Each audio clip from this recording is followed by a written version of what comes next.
In the year 1764, the narrow streets of Frankfurt am Main held a smell that few would call pleasant. It was the smell of tallow candles burning low in small rooms, of leather-bound ledgers whose pages had absorbed decades of ink and dust, of wooden shutters that rarely opened fully to the outside air. This was the Judengasse, the Jews' Lane, a cramped corridor of a street where nearly 3,000 Jewish families lived in a space so confined that the buildings seemed to lean toward one another, as if sharing secrets across the alley. Picture, for a moment, what it would have been like to walk through those streets on an ordinary evening. The cobblestones, worn smooth by centuries of footsteps, would have been slick with the runoff from kitchens and workshops. Candle smoke drifted from the narrow windows above, mingling with the scent of baking bread and the sharp tang of lye soap. Here and there, the sound of Hebrew prayers echoed from small synagogues tucked into the ground floors of residential buildings.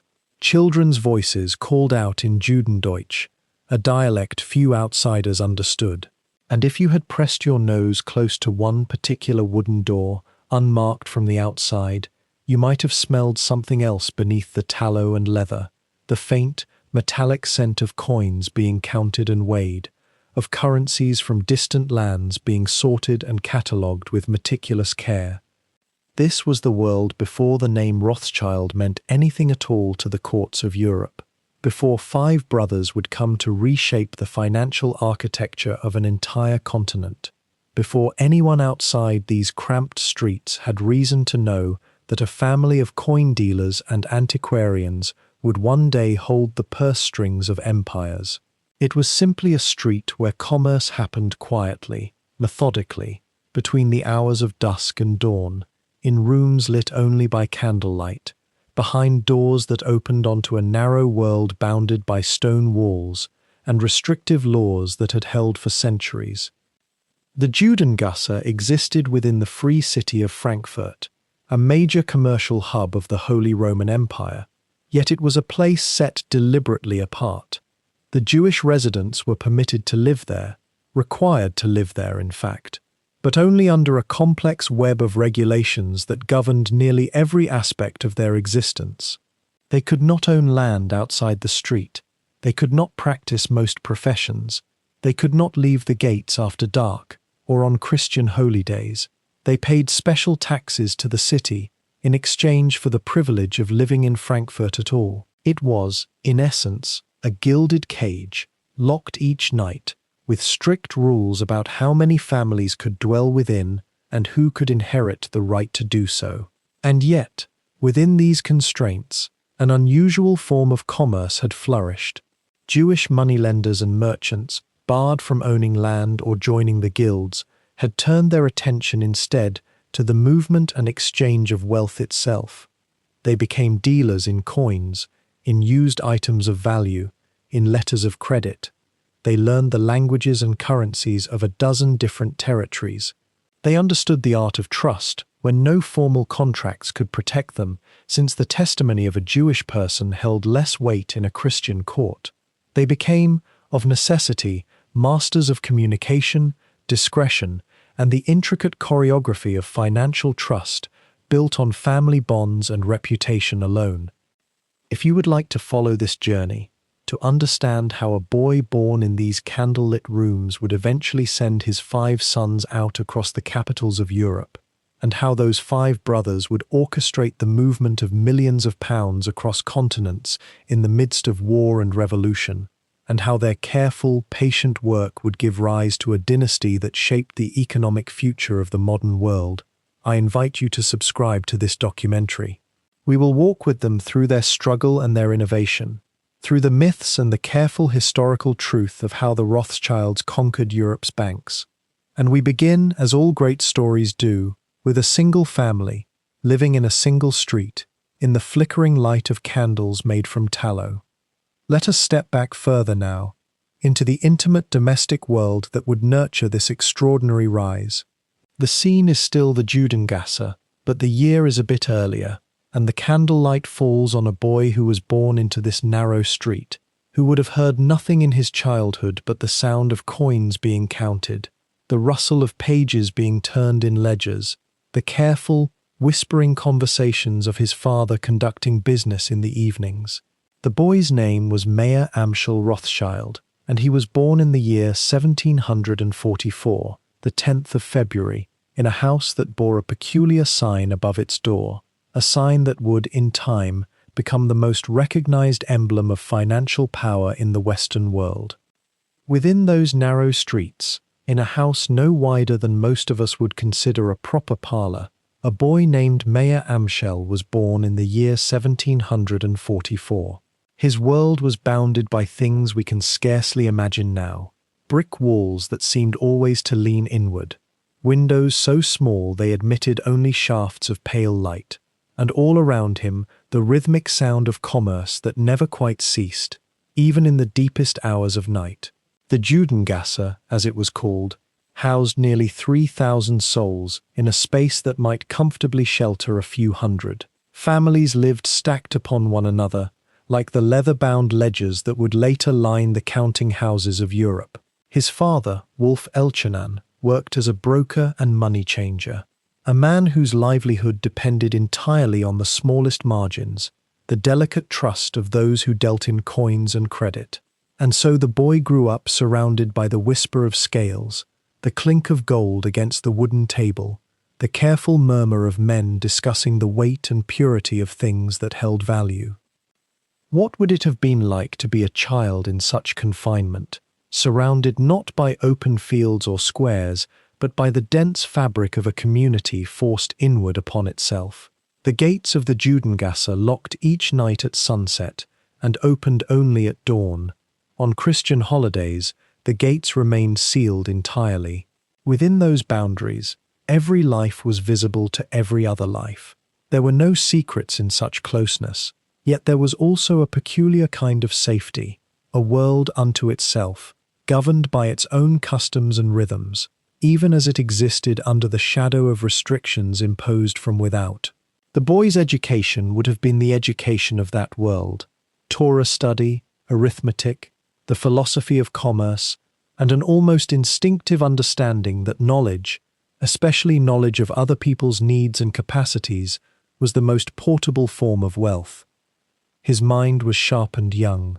The children of the ghetto learned to read, not only in their own tongue, but in the languages of the traders and courts that surrounded them: German, Italian, a smattering of French, the shifting tongues of merchants who passed through Frankfurt's great fair. A child needed to understand currency, coinage, the relative value of gold in different cities, the meaning of a promissory note.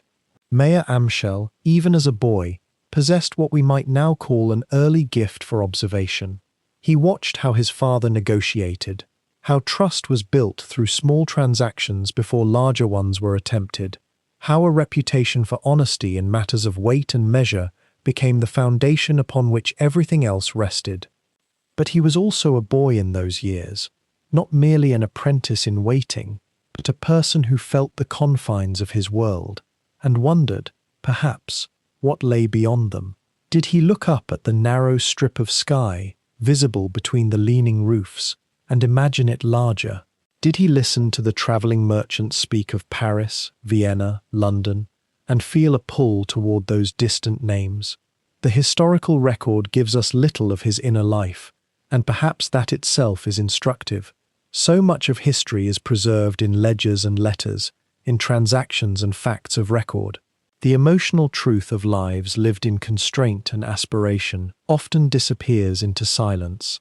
What we do know is that Mayer Amschel was a serious child, given to study, drawn to numbers, and to the intricate patterns by which goods moved across borders and through cities.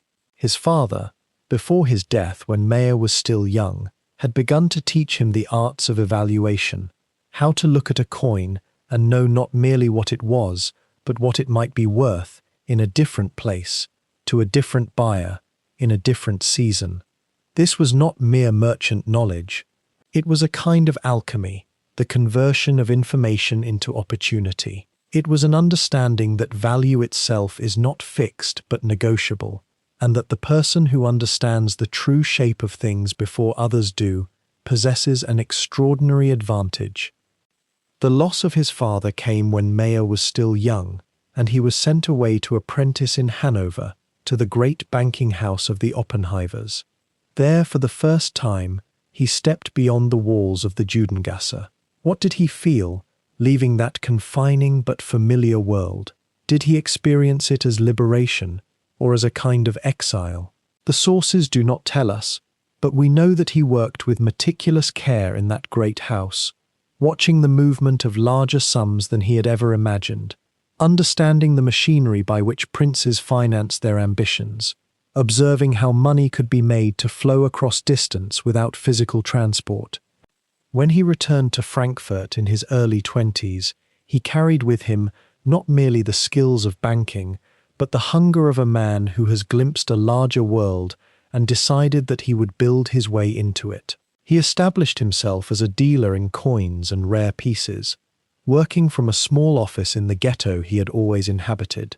But now, from within those walls, he was reaching outward in ways that his father never had. Every transaction was a thread, carefully laid. Every customer was a relationship that might extend, over time, into something deeper and more profitable.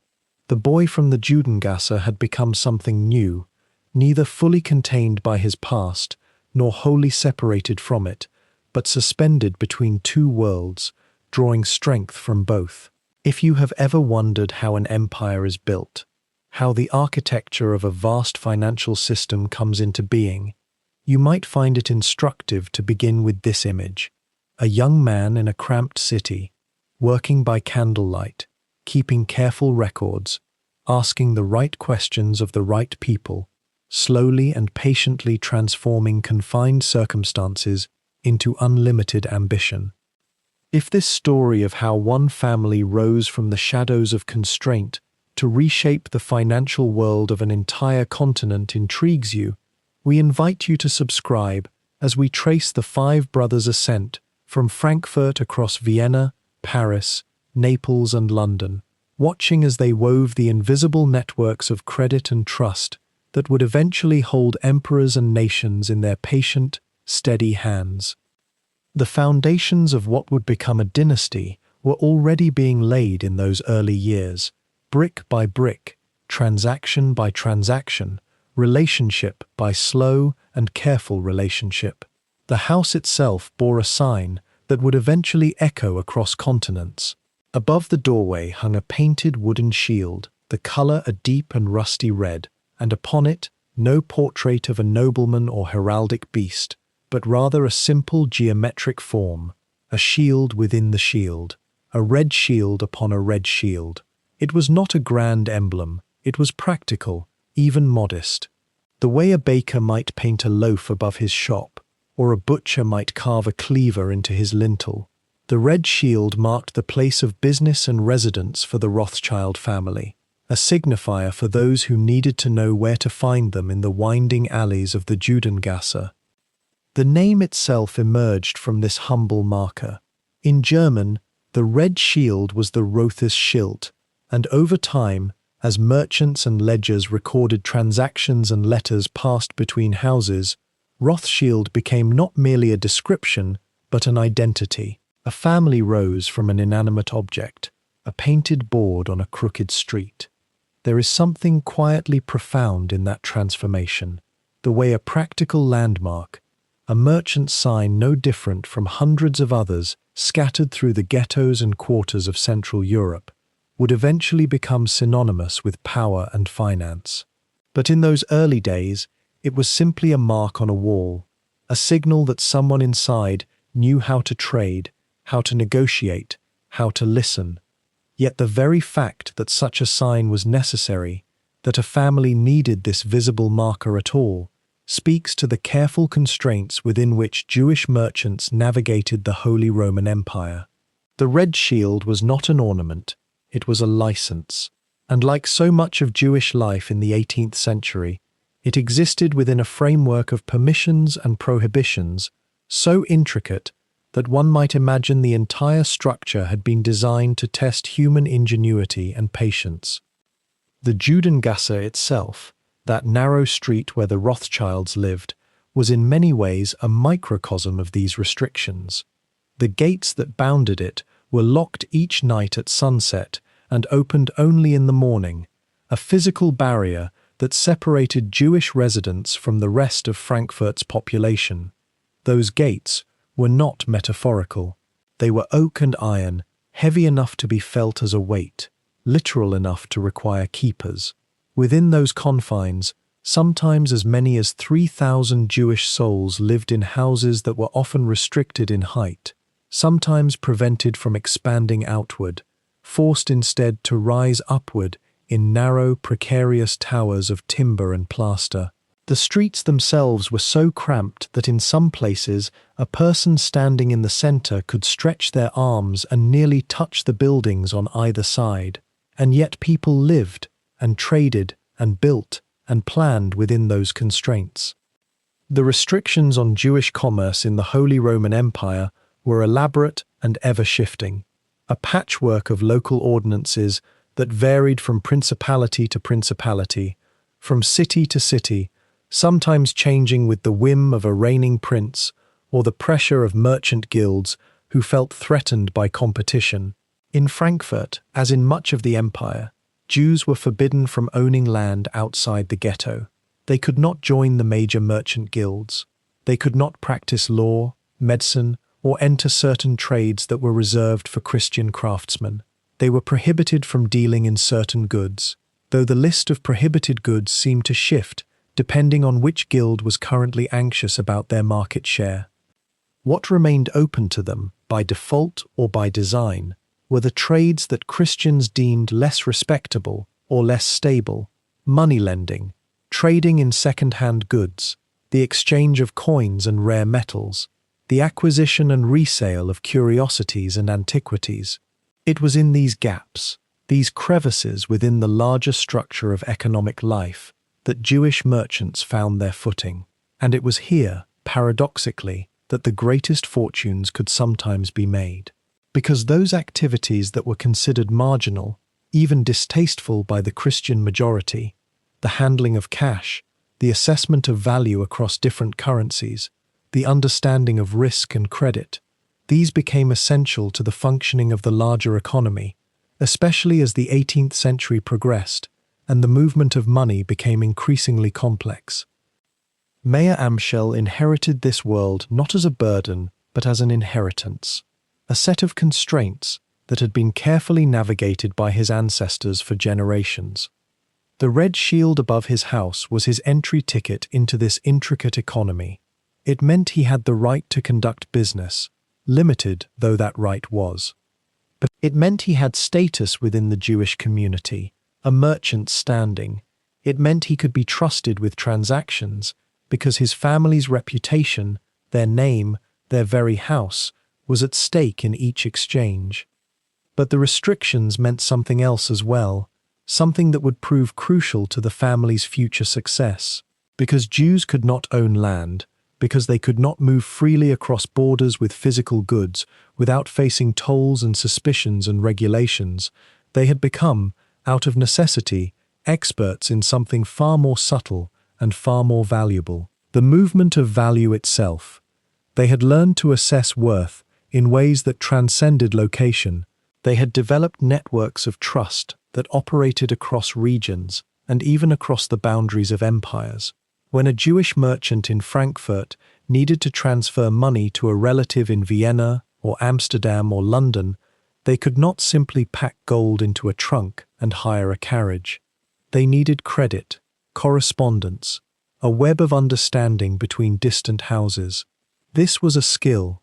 This was a technology. This was, in a very real sense, the invention of modern finance.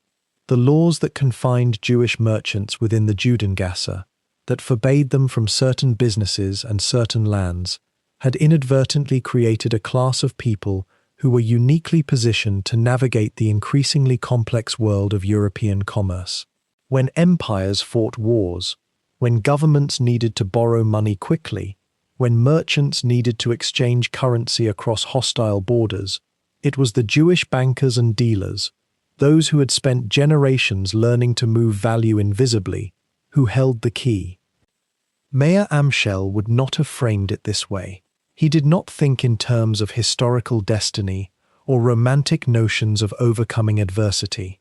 He was a practical man, living in a practical world, working within practical constraints. The red shield was his sign, the laws were his boundaries, and within those boundaries he would begin, slowly and patiently, to cultivate the quiet power that his descendants would one day wield across an entire continent. It was in the counting houses and currency offices of Hanover where Mayer Amschel's true education began, away from the cramped domesticity of the Judengasse, in a world where the weight of coins told stories, and the subtle variations in their purity spoke to fortunes gained or lost. His apprenticeship there, sometime in the early 1750s, placed him among merchants and money changers who moved between the kingdoms and principalities of the German-speaking lands, men whose knowledge of currency, which coins held their value, which had been debased, which were rare enough to command a premium, was as valuable as the metals themselves. He was perhaps 14 or 15 when he left Frankfurt, an age when most apprentices would have felt the vertigo of separation from family. Yet Mayer Amschel carried with him something his father had instilled, the patient conviction that knowledge accumulated carefully, without haste, becomes a form of power that no circumstance could take away. The work was meticulous and unglamorous. He learned to handle coins from across the Holy Roman Empire and beyond, Dutch guilders, Austrian thalers, English gold pieces, learning to distinguish between genuine currency and counterfeits, understanding the slight wear patterns that indicated how long a coin had circulated, absorbing the intricate mathematics of exchange rates that fluctuated with the seasons and the political moods of distant courts. It was the kind of apprenticeship that required not brilliance, but something perhaps more valuable: the capacity to pay attention to small details that others overlooked, to remember which merchants preferred which forms of payment, to understand that trust in financial matters grows not in dramatic moments, but in thousands of quiet, reliable transactions. There is something almost meditative in imagining how he must have spent those hours, handling coins, recording their weights and compositions, learning to see beneath the surface of money to the economics and politics that moved beneath. When he returned to Frankfurt sometime in the 1760s, he carried that knowledge back to the cramped street of his childhood, but he no longer saw it as confinement. The Judengasse, with all its restrictions and its dense clustering of Jewish merchants and craftsmen, was now a place of opportunity that he could navigate with the confidence of someone who understood a system that others merely fumbled through. He established himself as a coin and medal dealer, and this choice of specialization reveals something crucial about his temperament. Rather than competing directly with the established money changers of the city, he positioned himself in a niche that required both expertise and a certain delicacy of approach. Rare coins and medals occupied a curious space in the economy of early modern Europe, hovering between commerce and collecting, between utility and passion. They attracted wealthy men, nobility, princes, serious collectors, who valued them not merely as money, but as objects of intrinsic beauty and historical significance, as markers of taste and education. It was in this world, the world of numismatic curiosity and the cultivation of discerning patrons, that Mayer Amschel began his subtle work of building reputation. He did not advertise himself loudly or push his wares. Instead, he seemed to understand intuitively that trust with the kind of men he needed to cultivate, aristocrats, minor princes, the inner circles of powerful families, could never be demanded. It could only be offered, again and again, through small acts of reliability and integrity. If a client came to him seeking a rare medal or a coin of particular historical significance, Mayer Amschel would not simply sell him what he claimed to have.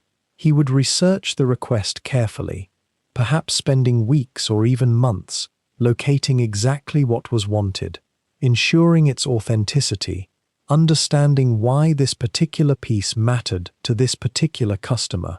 In doing so, he transformed a simple commercial transaction into something more intimate, a demonstration that he had listened, that he cared about the customer's interests as much as his own profit, that his word could be trusted absolutely. This approach, meticulous, understated, focused on building long-term relationships rather than short-term gains, became the foundation of everything that would follow. Around him, Frankfurt was changing slowly. The rigid restrictions on Jewish commerce were beginning, very gradually, to loosen, and a man with the right reputation and connections might begin to do business in ways that had been impossible for his father's generation. Mayer Amschel began to expand beyond coins and medals. He took on commissions to acquire rare books and prints, to help assemble collections for wealthy patrons, to broker exchanges of valuable objects between collectors in different cities. In doing so, he wove himself into networks of trust and obligation that extended far beyond Frankfurt, far beyond the legal boundaries that still confined Jewish residents of the city. Can you imagine the patience required for this kind of work? The discipline of moving slowly when ambition might have urged haste. Yet it was precisely this quality, this refusal to overreach, this contentment with incremental progress, that distinguished him from so many of his contemporaries who burned out or overextended themselves.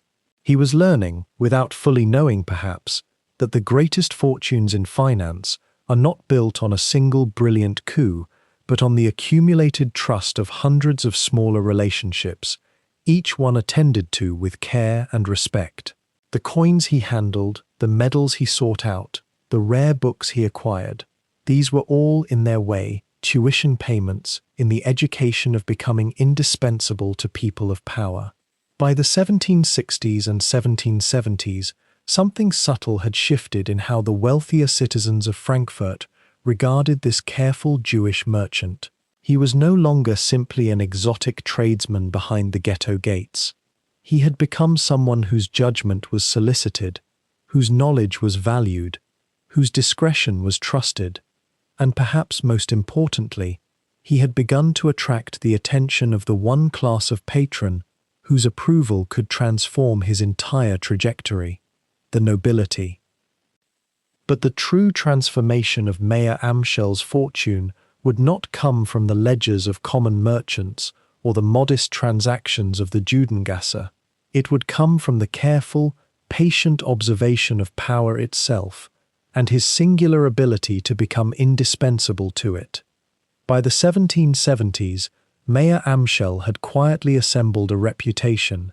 He was no longer simply a young man trading in old coins and curiosities. He had become known among Frankfurt's merchant circles as someone who understood value in its most subtle forms, not just the weight of gold, but the scarcity of knowledge, the delicate arithmetic of trust, the invisible mathematics of how the truly wealthy moved their fortunes. And in the smaller German principalities of the Holy Roman Empire, there existed a particular kind of wealth that required such understanding: the princely courts. Hesse-Kassel was one of these territories, a small but consequential state whose prince, William IX, commanded resources far beyond what his modest lands might suggest. The prince was a collector of a most peculiar kind. He accumulated not only land and titles, but the debts and obligations of other men. Mercenary regiments could be rented out to the highest bidder, and this practice had made William extraordinarily wealthy. By hiring out Hessian soldiers to the British during the American Revolutionary Wars, the prince accumulated what historians sometimes call the profits of neutrality, though the soldiers themselves would have recognized it as something else entirely. How does a merchant from the Jewish quarter gain access to such a prince? The answer is not dramatic. It involves patience and the slow construction of usefulness. Mayer Amschel began, as he had always done, by listening. He observed which merchants the prince's agents favored.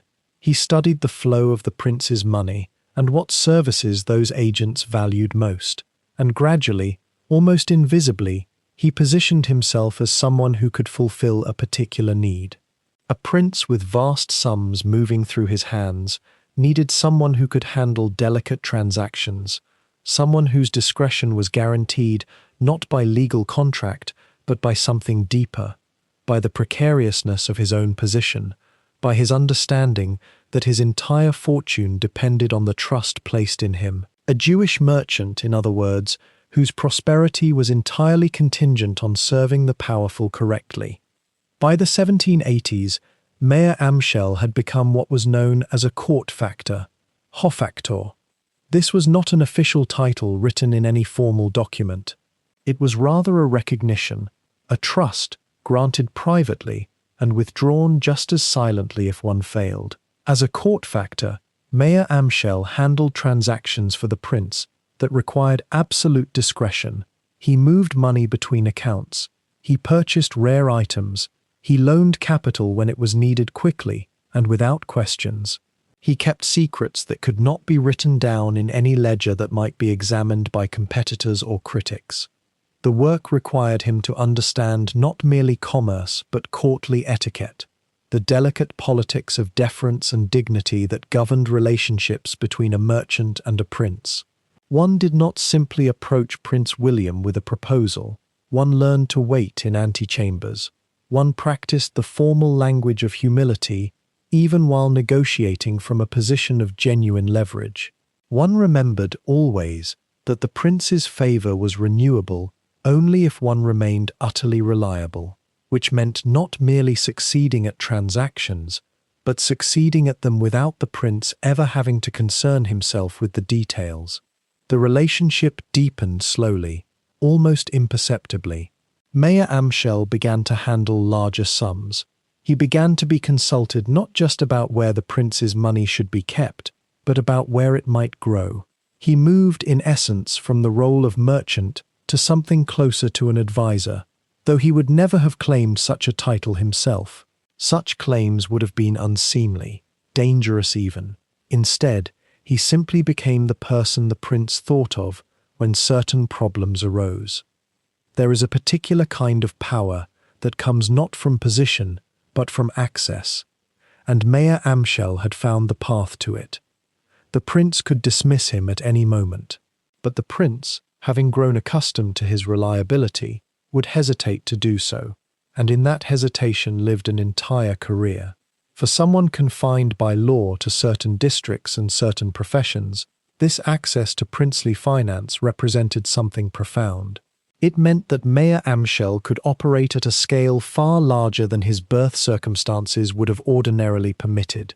It meant that his intelligence and his diligence had created a space for him within the aristocratic world, not as an equal certainly, but as someone whose judgment mattered. The prince did not need to like him. The prince only needed to trust him, and trust, it turned out, was far more valuable than affection. Yet there was another dimension to this arrangement that Mayer Amschel understood with a merchant's clarity. Prince William's wealth was not static. It was the product of specific historical circumstances, the rental of soldiers, the peculiar profitability of warfare. Those circumstances could change. Wars ended. Political allegiances shifted. A clever man, serving a prince, would understand that his duty was not merely to preserve the prince's current fortune, but to help him imagine its continuation in whatever world might come next. In the quiet hours when Mayer Amschel reviewed his accounts, he must have understood something that few others grasped. The age of pure territorial power was waning. The age of finance, of the ability to move money, to understand markets, to see around corners, was ascending. A merchant with the ear of a prince was in an extraordinary position. He was not simply making transactions, he was positioning himself, and by extension his family, for whatever came next. And what came next would eventually require 5 brothers, scattered across Europe, moving money and information with a precision that would seem, to later observers, almost miraculous. But that was still years away. For now, there was only the patient work of becoming indispensable. There was only the daily cultivation of trust, one transaction at a time, in the narrow candlelit world of 18th century Frankfurt. Behind the modest front of that narrow house on the Judengasse lived a woman whose quiet influence would shape an empire, though she herself would never set foot in the grand banking halls her sons would eventually command. Guttel Schnapper Rothschild was born into a merchant family of reasonable standing, and when she married Mayer Amschel in 1760, she entered not a house of great wealth, but one of meticulous ambition and careful planning. The rooms were cramped, as all rooms in the ghetto were, with low ceilings and windows that looked out onto a street so narrow that neighbors could almost touch hands across the passage. The family would eventually number not 5 sons, but 10 children in total, 5 boys and 5 girls, all moving through those same constrained spaces, learning the rhythms of commerce and covenant that would define them. The household operated according to principles that were ancient and practical in equal measure. Guttel bore her children in rapid succession through the 1760s and 1770s, and each birth was both a joy and a calculation. There was Amschel Mayer, the eldest, born in 1773. Then Salomon Mayer followed in 1774, and Nathan Mayer in 1777. Karl Mayer came in 1788, and finally James Mayer in 1792, the youngest of the brothers whose story would spread across continents. Between them and after them were their sisters, whose names appear with less fanfare in historical records, but who carried forward the family's values of discretion, loyalty, and financial acumen in the marriages they made and the households they established.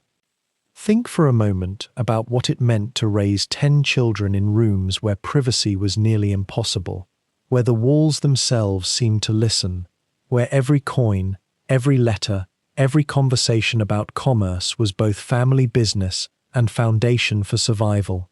The space was not cruel, nor was it miserable.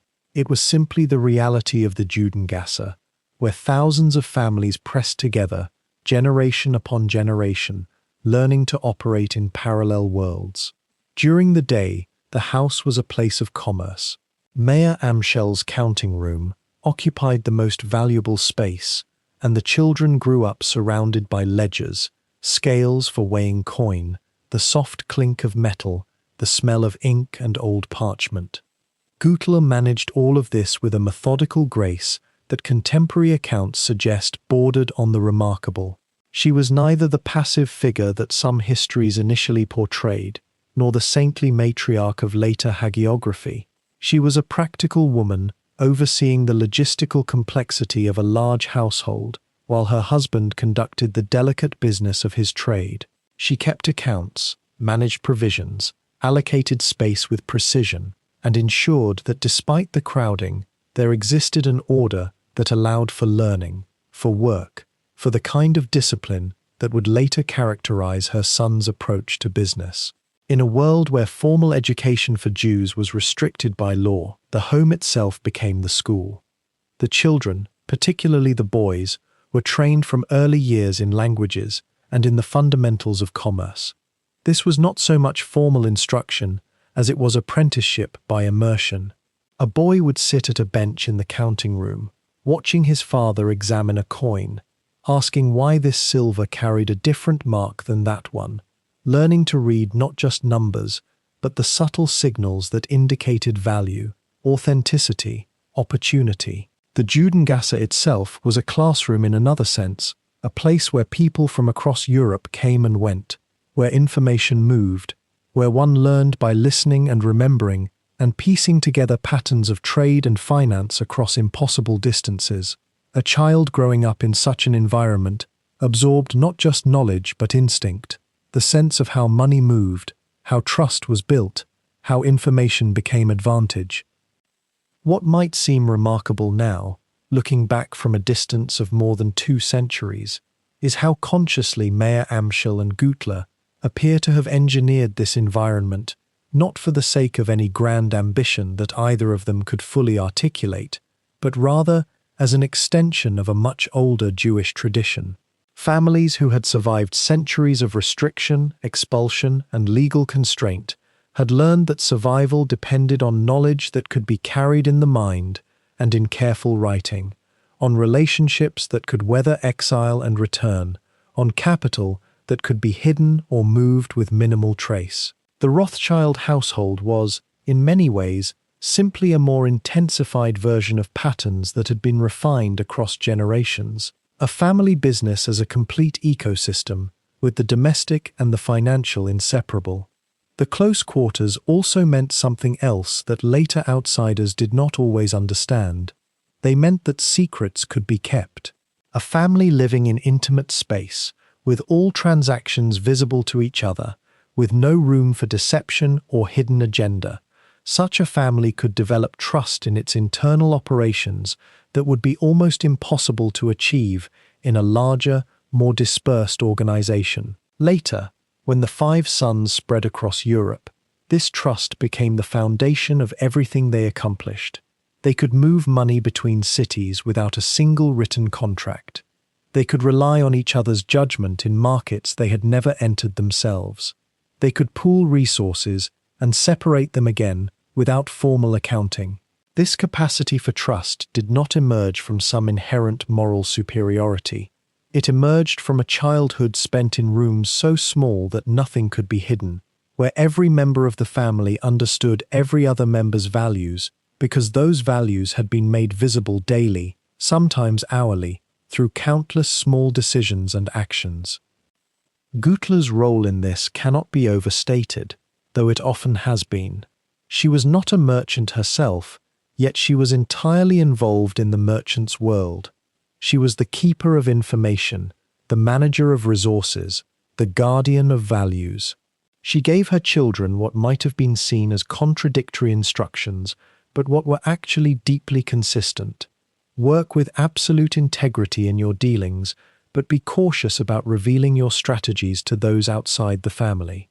Be generous in your obligations to family and community, but never allow sentiment to override sound judgment. Build your reputation slowly, through patience and careful action, and once built, protect it as though it were more valuable than gold, because it was. These principles, embedded in the daily life of that cramped household, would become the unwritten law by which her sons conducted themselves across Europe for decades to come. The sisters, too, though history often passes over them briefly, carried forward these values in their own circles. Marriages within the Jewish merchant community, and later marriages that crossed into Christian nobility, became vectors by which family information and family values spread into territories where the brothers themselves could not easily operate. A sister married to a respected merchant in another city became an additional set of eyes and ears, another holder of family secrets, another person through whom money or information might flow if necessary. The family structure was not patriarchal in the way that formal business organization was. There was a hidden matriarchal element, a recognition that Gutel and her daughters were active participants in the family's quiet conquest of European finance, even if the history books later focused almost exclusively on the sons. As the children grew and Mayer Amschel's business expanded, the house on the Judengasse remained the gravitational center of everything. It never became grand. It never was remodeled into something that reflected the family's growing wealth in ostentation or scale. Instead, it remained modest, contained, inward-looking, exactly the kind of home that would not draw unwanted attention or envy from neighbors or authorities. By the time the 1780s arrived, and Mayer Amschel was cultivating his relationship with Prince William, the household had become something like a quiet engine, generating wealth and knowledge and loyalty that would soon be released into the wider world with extraordinary effect. But for now, in those rooms that barely seemed large enough to hold 10 children, the foundation was being laid, not through grand gestures or revolutionary thinking, but through the ordinary, patient work of a man and woman teaching their children what it meant to be trustworthy, careful, observant, and ready for whatever opportunities an uncertain world might present. The world that Mayer Amschel had so carefully constructed in the years of stability and courtly favour would not remain stable for long. By the 1790s, as his sons were coming of age, Nathan the eldest, followed by Salomon, Karl, James, and young Jacob, who would be renamed Jacob, the entire continent began to convulse. The Napoleonic Wars, beginning almost imperceptibly in the chaos of the French Revolution, and then building with relentless momentum, would rupture every assumption about trade, borders, and the safe passage of wealth. This was not merely a political upheaval. It was a fundamental reordering of how money could move and where fortune could be made. For a banking family accustomed to working within the structures of established states and hereditary courts, the Napoleonic era presented an unprecedented crisis. The Prince of Hesse-Kassel, William, to whom Mayer Amschel had become so indispensable, found his territories overrun and his principality absorbed into the Napoleonic Confederation. Armies marched across borders in ways that rendered the old trade routes perilous. The roads that had connected Frankfurt to Vienna, to Amsterdam, to Italy, became unpredictable. Horses and couriers that had once moved steadily through organized territory now had to navigate war zones, occupied lands, and checkpoints controlled by commanders who answered to the man in Paris. The family's greatest strength, their connection to noble patrons and their ability to serve as financial intermediaries between courts, was suddenly vulnerable. If the courts themselves were under siege or occupation, what good was a family that had built its entire fortune on their trust and patronage? And yet, or perhaps because of this very chaos, the Rothschilds would discover something new about themselves. The disruption was also an opportunity, though not one that would be obvious at first. It required a shift in thinking so fundamental that it verged on heresy in the world of traditional banking. Instead of waiting for established channels to remain open, instead of trusting in the permanence of states and borders, the family would have to become invisible. They would have to learn how to move value in forms that could not be easily seized, across routes that official channels could not control, using methods that governments themselves did not yet understand or could not easily intercept. This was the moment when the five sons became not just the inheritors of Mayer Amschel's business, but the architects of something entirely new. The principle was simple, though its execution would prove revolutionary. If the borders of Europe were being redrawn by war, if the old routes were compromised, then the family would not attempt to move money in its traditional forms. Gold and bullion, the familiar currencies of trade, were heavy and vulnerable. Instead, letters of credit could be written. Correspondent banking relationships could be established across hostile borders. A payment owed in London could settle a debt in Vienna through a chain of houses that existed not as a single entity, but as linked points on a distributed network. Knowledge of exchange rates, timing, and opportunity could move faster than armies. Think about what this really meant. A merchant in a besieged city could approach a Rothschild house and offer gold or goods in exchange for a letter of credit payable in another city entirely. The Rothschild house in the first city would hold the asset and send information, not wealth but information, across the border to their brother or cousin in the destination city. That brother would then honor the letter and pay out. The family had, in essence, become not primarily dealers in money itself, but dealers in the movement of money. They had become the invisible channels through which value flowed when official channels were closed. This required, above all, trust, and trust, as Mayer Amschel had taught his sons, was the foundation of everything. But it also required something else. It required that the five brothers be bound together not by geography, but by blood, and by a kind of communication that could penetrate the disorder of wartime. Letters in code, letters in Judendeutsch, the Yiddish dialect of the Frankfurt ghetto, written in a script that few outside the family could read, let alone decipher if intercepted. Letters that moved with the family's couriers, or sometimes hidden in the shipments of goods, or carried by trusted messengers who knew that their survival and prosperity depended on absolute reliability. The Napoleonic Wars scattered the sons, but they did not scatter the family. Rather, they forced a restructuring that would prove to be the true foundation of the Rothschild fortune. Mayer Amschel, now aging, remained in Frankfurt whenever the city allowed. His eldest son, Nathan, would venture first to London to establish what would become the most powerful of the five houses. Salomon would be drawn to Vienna, to the courts of the Austrian Empire, where the Habsburg dynasty retreated and reformed. Karl would go south to Naples, to the kingdoms of Italy and the Mediterranean. James would make his way to Paris, to navigate the bewildering politics of post-revolutionary France. And each of them carried not only the family's name and credit, but a network of trust that spanned from London to Vienna to Naples, bound together by kinship and by the intimate knowledge that comes from growing up together in the cramped quarters of a Frankfurt ghetto house. The wars were chaotic, but chaos, to those who could see it clearly, was not disorder. It was opportunity. It was the revelation that the old structures were fragile, and that those who could adapt, who could see that value could be moved invisibly, that information was more precious than gold, that a network of trust could survive what individual institutions could not, would emerge far more powerful than before. The five sons of Mayer Amschel Rothschild were about to discover that they had been born at precisely the right moment, inheriting exactly the skills and temperament that the world's chaos demanded. What had been a family business in Frankfurt was about to become something far larger, a distributed system of financial power that would shape the reconstruction of Europe itself.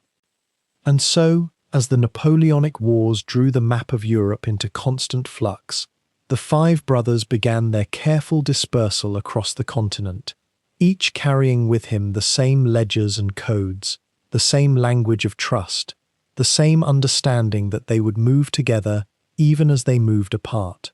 Of all the sons, it was Nathan who ventured farthest from the familiar architecture of German finance, and in doing so, he would plant the seed that would eventually grow into something none of them could have predicted. Nathan was not the eldest, that honor belonged to Amschel, yet he possessed a restlessness that pushed him beyond the confines of Frankfurt. By 1799, when he was still in his early 20s, he made the choice that would alter his family's fate. He left the Judengasse and travelled northward, not to Vienna or Naples or Paris as his brothers would, but to Manchester, that raw, thundering city of mills and cotton and working men, where the Industrial Revolution was beginning to remake the texture of human labour itself. Manchester was not a banking capital in the traditional sense, not a seat of aristocratic finance like Vienna or a post-revolutionary experiment like Paris. It was something rawer. It was commerce at its most elemental. Can you imagine what Manchester must have seemed to a young man raised in the narrow streets of Frankfurt, where business was conducted in whispers and codes, where trust was built across generations in the same cramped quarters? Manchester in those years was chaos and opportunity intertwined. The cotton mills were hungry for capital. Merchants were moving goods at speeds that had never been attempted before, and the supply lines stretched across oceans to places most of Frankfurt's merchants could barely imagine. Nathan moved into the textile trade because that was where he could observe, where he could learn the rhythms of this new commercial world. He began as a merchant in cotton goods, trading between manufacturers and distributors, moving fabric across the English market with steady efficiency. But this was not his destination, merely his threshold. As he worked in textiles, he was absorbing something far more valuable than any single transaction. He was learning how capital moved through an industrial economy. He was watching how money flowed behind the visible exchanges of goods. He was understanding, in the silence of careful observation, how to become a banker. It was during these years in Manchester that Nathan began to see the true nature of his opportunity. The textile trade, for all its vitality, was limited by the speed at which physical goods could move. But what if one could move something far more fluid? What if one could become the invisible channel through which currency itself flowed? The Napoleonic Wars had created an enormous problem for Britain, a problem that contained within it an enormous opportunity for a family with connections in multiple countries. Britain needed to finance its military campaigns across Europe, and yet direct payment in gold and silver across hostile borders was treacherous, expensive, and slow. The conventional routes were choked. The banks that had always handled such movements were now fragmented by war. Nathan began to move into bullion trading with the same patience he had applied to cotton. It was not a sudden transformation, but a gradual shift, almost imperceptible to outsiders. First, he was handling small amounts of gold and silver for textile merchants, facilitating their international transactions. Then, he was being called upon to solve the small problems that arose when currency needed to move across borders.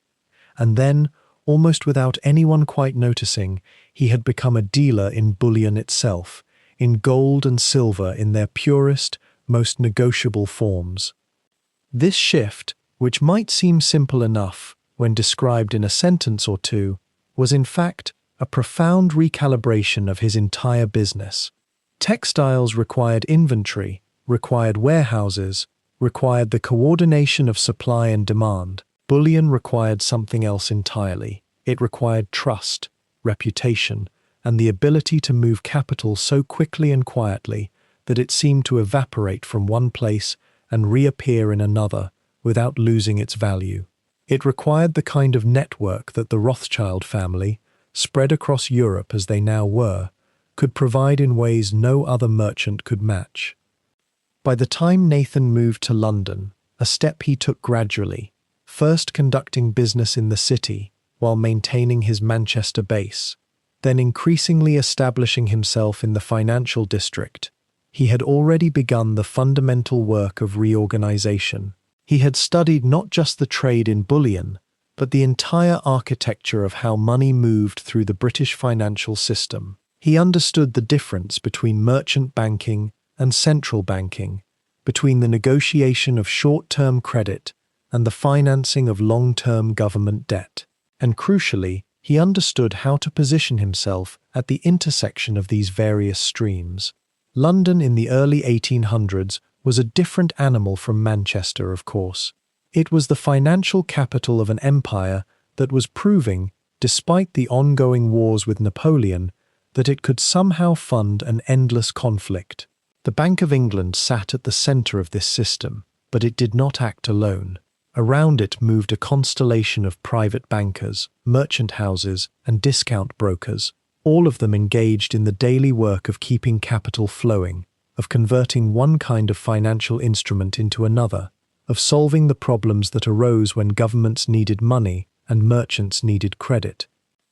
Nathan began to move through this world with an almost courtly precision. He established his house, N.M. Rothschild and Sons, in a modest location on New Court in the city, not far from the banking centres that had controlled London's financial life for generations.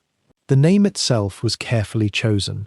It carried within it the suggestion that this was merely the London branch of a larger operation, which was true, though none of his competitors could have known just how extensive that larger operation actually was. He did not announce himself loudly. He did not place advertisements in newspapers or send circulars to the great banking houses. Instead, he made himself available to those who had problems that needed solving. What did Nathan Rothschild do in those early years in London? He provided the service that had become, almost unnoticed, central to the conduct of the war itself. He arranged for the movement of gold and bullion between Britain and the continent, navigating the blockades and the hostility, finding routes that should not have existed. How exactly he did this, through which channels, by which arrangements, remains, even now, somewhat shrouded in the fog of history. The records are incomplete. The contemporary accounts are often vague or contradictory, and there is certainly an element of legend mixed in with the documented fact. What is clear is that by the time the Napoleonic Wars were entering their final phases, Nathan Rothschild had become indispensable to the British war effort in a way that few people understood and even fewer could replicate. He was not the government's banker. That title belonged still to the great houses that had served the crown for generations, but he had become something perhaps more important. He was the man who could do what others could not, who could move money where it needed to go, who could solve the financial problems that arose when conventional routes were cut off or exhausted.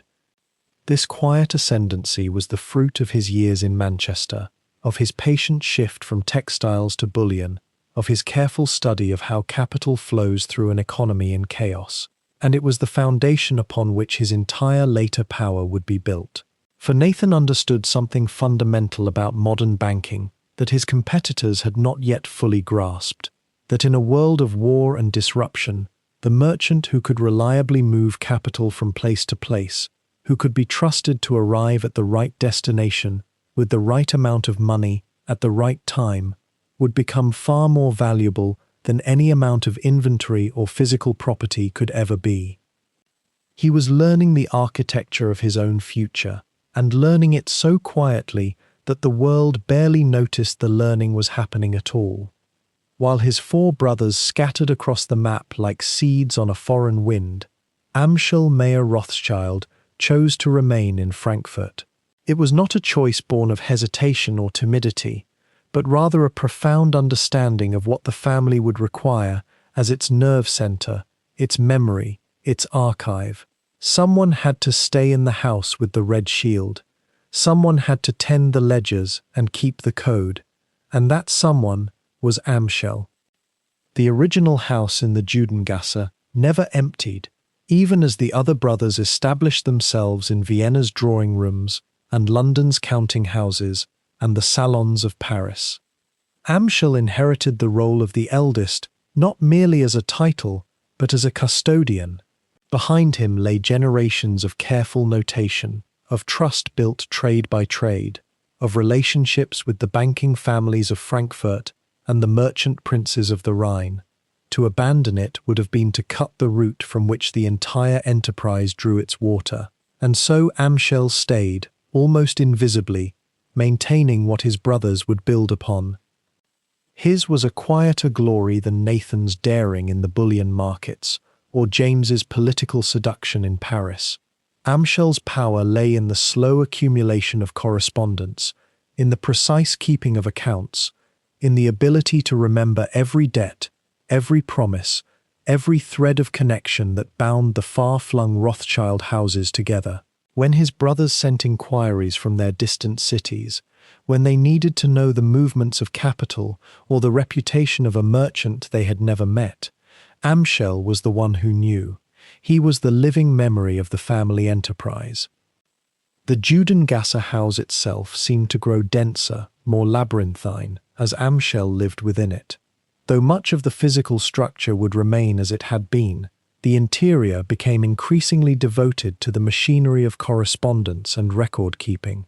The rooms where Mayer Amschel had once appraised coins and antiquities now held filing systems and ledger books.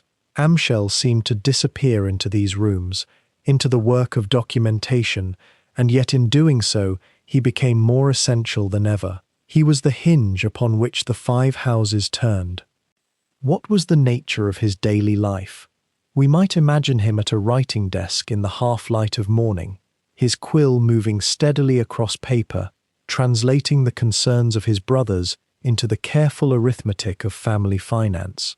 The handwriting that survives in archives speaks of patience, of precision, of a mind utterly devoted to the ordering of information. There is a certain melancholy in such work, a kind of temporal dedication that asks a man to live for the future equilibrium of others rather than for any immediate triumph of his own. And yet Amschel seems to have accepted this role not with resentment, but with a kind of grave acceptance. He maintained correspondence not only with his brothers, but with the expanding network of agents, commission merchants, and minor banking houses that the Rothschilds began to cultivate across Europe. These letters, written in the coded Judendeutsch that kept the family's affairs opaque to curious eyes, moved through the continental postal systems like nervous transmissions through a body. Amschel was the receiver of these messages, the translator of their meanings, the keeper of their secrets. He was the library of the family's operations, and as that library grew, so too did his indispensability grow. There is something almost monastic in the image of Amschel in his elder years, living alone or with a small household in the family home, surrounded by decades of accumulated records, correspondence, and the material evidence of his father's patient genius and his brother's emerging dominance. The rest of Frankfurt might have known him as a successful banker, but they would not have fully grasped the true nature of his work. He was not building a personal fortune so much as constructing an institutional memory. He was not seeking public acclaim, but rather ensuring that the vast machinery of family finance would not grind to a halt through any misplacement of information or broken thread of continuity. Consider the simple fact that banking in this era, before the telegraph had begun to transform communication, depended almost entirely upon trust and upon the accurate and rapid transmission of information. The five brothers in Vienna, London, Paris, Naples, and Frankfurt could only function as a unified enterprise if the center held. If the records were corrupted, if correspondence went unanswered, if a crucial piece of intelligence about a loan or a shipment of gold was misplaced or forgotten, the entire delicate structure could collapse. Amschel's vigilance, his almost obsessive attention to detail, made impossible things possible. As his brothers rose to prominence, Amschel remained in the shadows of the Judengasse, the secure foundation upon which their visibility rested. When Nathan needed to verify the reliability of a French correspondent, he could trust Amschel's judgment. When Salomon required confirmation of a financial arrangement made years earlier, Amschel could produce the original contract, annotated in his own hand. When James wanted to understand the historical precedent for a certain kind of transaction, Amschel possessed the knowledge that lived nowhere else but in his own memory and in the meticulously organized papers around him. There is a particular kind of power that attaches to such work, the power of the archivist, the keeper of secrets, the one who knows where everything is and what it means. In the competitive world of early 19th century finance, where fortunes were made and lost on the timing of information and the accuracy of judgment, this power was not insignificant. Amschel wielded it quietly, without fanfare, but it was nonetheless absolute in its domain. His brothers depended upon him in ways that perhaps they did not fully articulate, but certainly understood. The house with the red shield became not merely a residence, but an institution, a physical embodiment of the family's continuity and unity. As long as Amschel occupied it, as long as his careful hand moved steadily across page after page of records, the scattered brothers could maintain their sense of being part of something larger than themselves, something rooted and real, despite the fact that they were now separated by hundreds of miles and international borders. Amschel was that root. He was the earth from which the five branches grew. And so he lived out his years in Frankfurt, patient and precise, almost invisible to the great dramas that his brothers were enacting on the larger stages of European finance and politics. Yet without him, those dramas would have been impossible to sustain. The legend of the Rothschilds, when it came, would be built partly upon the visible triumphs of his brothers, but it would rest always upon the invisible foundation of Amschel's work. He was the anchor, and an anchor, by its nature, must remain below the surface, holding fast to the bottom while the vessel rides the waves above. While Nathan was establishing himself in London's grey commercial world of bullion and ledgers, another of the five brothers was undertaking a journey that would require a different kind of currency altogether, not gold or silver, but the infinitely more delicate substance of imperial favor. Salomon Rothschild, the third son, turned his gaze toward Vienna, toward the heart of the Austro-Hungarian Empire, where power moved through marble corridors and the patronage of the Habsburgs remained the golden key to continental finance. Vienna, in the early 19th century, was a city of whispered protocols and ancient hierarchies, where a merchant family, and a Jewish merchant family at that, could not simply arrive with capital and expect to be received. The city had its own banking families, its own traditions stretching back centuries, its own understanding of how money should flow through the imperial household. Salomon would need to learn these unwritten rules with the precision of someone studying a foreign language composed entirely of silences and subtle gestures, and so he did. His arrival in Vienna was neither dramatic nor immediate.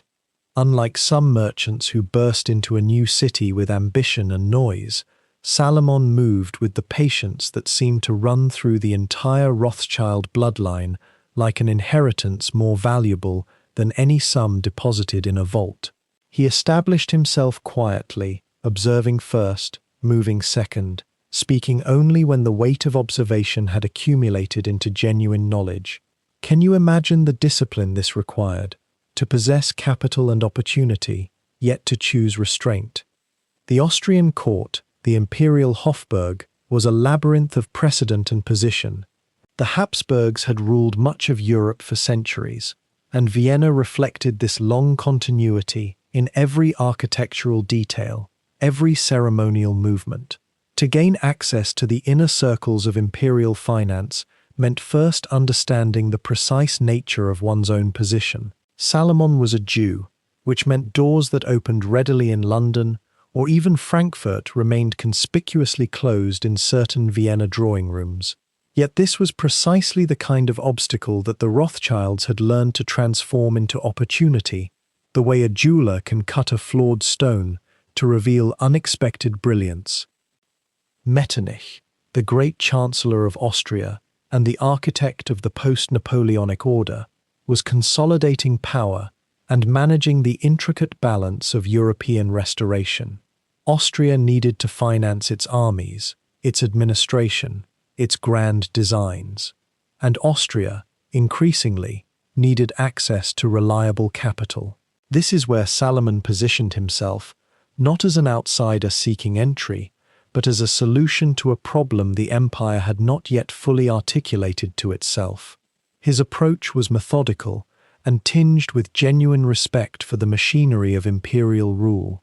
Rather than attempting to overturn the hierarchies that governed Viennese society, Salomon learned to navigate them, to understand the precise angle at which one might address a court official, the particular tone that suggested both deference and competence. The Habsburgs were accustomed to advisors who fawned endlessly, who lost themselves in flattery. Salomon offered something rarer, reliable judgment wrapped in courtesy. He understood that power respected those who understood the rules deeply enough to work within them rather than against them. The relationships he cultivated were not the transactional sort, quick and shallow as surface water. Instead, they were relationships built on years of small transactions that demonstrated trustworthiness, on loans extended that were repaid precisely on schedule, on information shared that proved accurate and useful. A court official learns to remember a banker who does not complicate matters unnecessarily, who arranges for funds to arrive when promised, who asks for nothing ostentatious in return except the quiet privilege of continuing to serve. Vienna in these years was also a city intensely concerned with maintaining its balance. The Congress of Vienna had just redefined the map of Europe, and the Austrian Empire was anxious about threats from every direction, revolutionary sentiment from below, ambitious neighbors from without. Stability was not merely a preference but a necessity. Salomon Rothschild, with his family's network stretching across the continent, with his brothers in Frankfurt and London and Paris, represented something rather valuable to a nervous empire. A banker whose interests were fundamentally aligned with order, with the preservation of the established system of states and dynasties. How does one build wealth while remaining invisible? This was perhaps the central question of Salomon's years in Vienna. The great banking houses of Europe, the ones that would dominate finance for the coming century, would not be those that shouted their success from rooftops, but those that operated with such discretion that their very power seemed almost incidental, a natural consequence of competence rather than ambition. Salomon understood this intuitively. The Habsburg financial world operated according to unwritten rules that were perhaps more rigid than even the formal etiquette that governed court ceremonies. One did not simply offer to loan the crown money. One made oneself available as a resource, subtle and ever-present, until the crown came to the conclusion that such a loan was necessary. One cultivated relationships with the treasury officials, the military administrators, the aristocrats who had the ear of the emperor. One learned which families had influence and which merely possessed titles, which officials actually wielded power and which merely occupied positions. The Austrian court was also a place where information was currency, sometimes worth more than gold itself. Which countries were preparing for war? Which alliances were strengthening or weakening? What was the emperor's mood toward particular regions or particular policies? A banker with an ear in Vienna could hear, very faintly, the coming storms before they arrived on the horizon.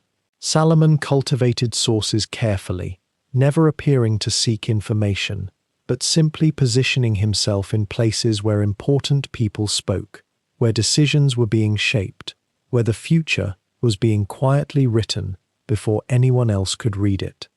There was something almost monastic about the precision required to succeed in this world. Salomon did not permit himself distractions. His ledgers were as careful as a monk's manuscript, every transaction recorded, every relationship documented, every promise noted. The Austrian court valued what it could depend upon, what would not surprise it, what would not embarrass it. Salomon was all of these things, dependable as a stone in a foundation, surprising only in his consistent reliability, impossible to embarrass because he understood the rules so thoroughly that he would never violate them. The city itself, with its gentle decline from empire into something uncertain, seemed to suit his temperament. Vienna was no longer the center of Europe's power in quite the way it had been. The Industrial Revolution was happening elsewhere, in Britain and France. Yet Vienna remained wealthy, remained connected, remained a capital where decisions of continental importance were still made. It was a place for those with patience, for those who understood that true influence often meant accepting a secondary position in the public hierarchy while holding a primary position in the mechanisms of finance. Years passed in this way, slow, accumulative, seemingly uneventful. But within those years, Salomon was building something that would outlast empires. The trust of the most powerful state in Central Europe. The knowledge that when Austria needed capital, when Austria needed to move money quickly, when Austria needed access to the financial networks of Europe, there was a Rothschild in Vienna who understood exactly what to do. The 5 arrows, the family symbol, had found their way into the Habsburg world, not through force or demands, but through the very human mechanism of quiet, consistent usefulness.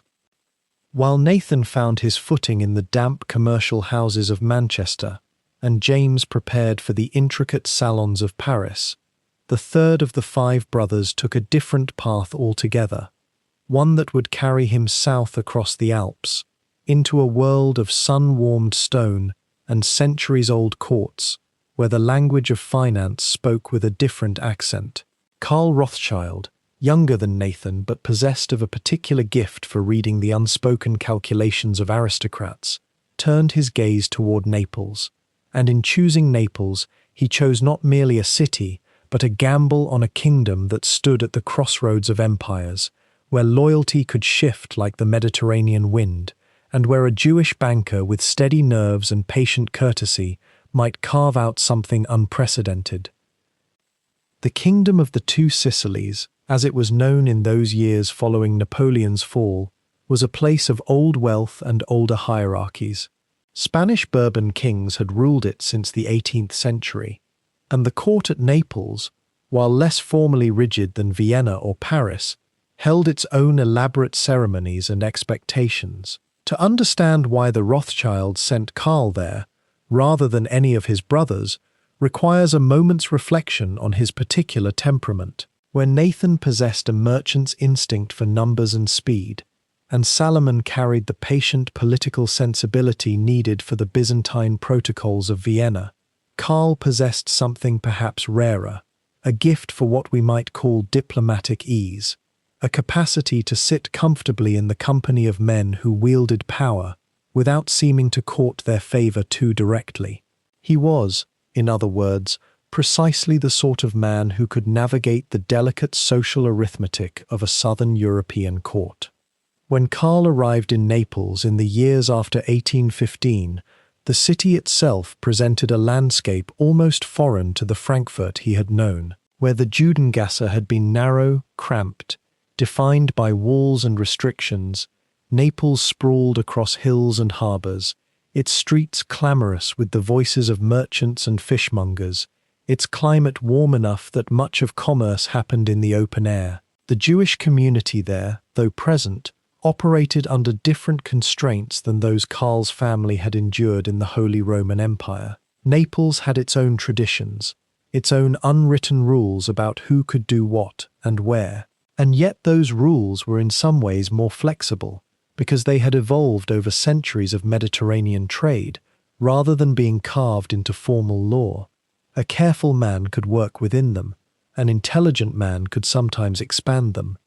The establishment of a Rothschild presence in Naples required something different from the Frankfurt model. There were no prince-bishops to cultivate in the south, no settled mercantile oligarchy of the sort that had governed Frankfurt's affairs. Instead, there was the court, and the court's complex relationships with the landed nobility, with the church, and with the merchant classes who financed trade across the Tyrrhenian Sea and beyond. To gain a foothold, Karl needed to understand these relationships in their finest detail, the way one might read the grain in a piece of wood. And so he did what his family had trained him to do. He watched, listened, and slowly, almost imperceptibly, began to make himself useful. The Bourbon court at Naples, presided over by King Ferdinand IV and his successors, maintained a familiar relationship with Jewish merchants. They were tolerated because they were profitable, and tolerated because they could be controlled if necessary. What Karl understood, perhaps more keenly than outside observers might have expected, was that this tolerance needed to be earned continuously, and that the earning of it required not just commercial acumen, but something more subtle, a genuine understanding of the court's own financial anxieties, and a willingness to address them without appearing to do so. He began, as his father had done decades earlier in Frankfurt, with small transactions, with rare goods, with the kind of discreet financial arrangements that solved specific problems for specific people at the right moment. Consider for a moment the peculiar position of a southern Italian kingdom in the years after the Congress of Vienna. The Great Wars were over, yes, but the Bourbon kingdom was burdened with debts and uncertain revenues. There were loans to be managed, income to be generated, and always the question of where capital might be found without surrendering too much control to foreign bankers. This is where Karl's family connections proved invaluable. Through Frankfurt, through London, through Vienna and Paris, the Rothschilds could move money in ways that a local banker could not. They could finance things quietly. They could make resources appear when they were needed. They could, in short, do what every troubled kingdom in post-Napoleonic Europe desperately wanted: solve financial problems without leaving their rulers feeling diminished. The courtly culture of Naples demanded something more than mere financial service, however. It demanded presence, decorum, and a certain understanding of etiquette. Karl, having grown up in a family that had learned to navigate the expectations of German princes, adapted these lessons to the southern court with a grace that suggests he had studied not just the mechanics of banking, but the deeper choreography of power. He dressed appropriately, spoke with courtesy, and perhaps most importantly, never once suggested that his family's success stemmed from anything other than hard work and prudent judgment. He presented the Rothschilds to the Neapolitan court. In other words, not as outsiders seeking entry, but as merchants whose reliability had been proven across the continent, and who happened to have interests that aligned with the kingdom's own needs.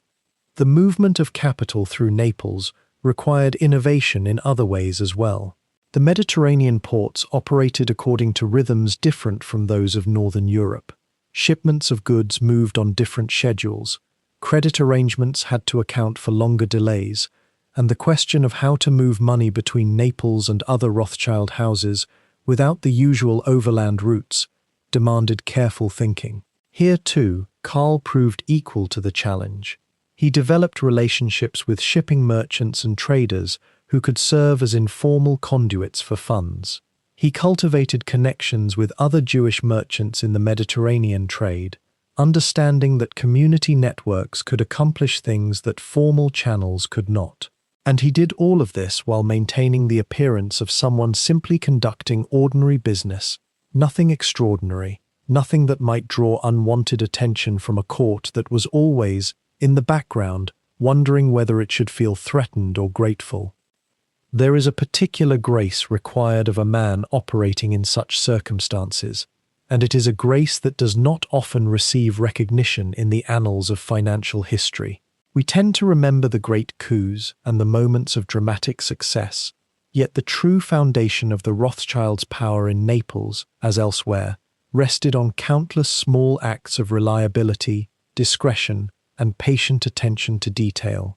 Karl understood that every transaction successfully completed without incident, every loan managed precisely as promised, every communication conducted with absolute confidentiality, added another brick to a foundation that might eventually support something much larger. He was building not just a business, but a reputation, and he understood the difference between the two.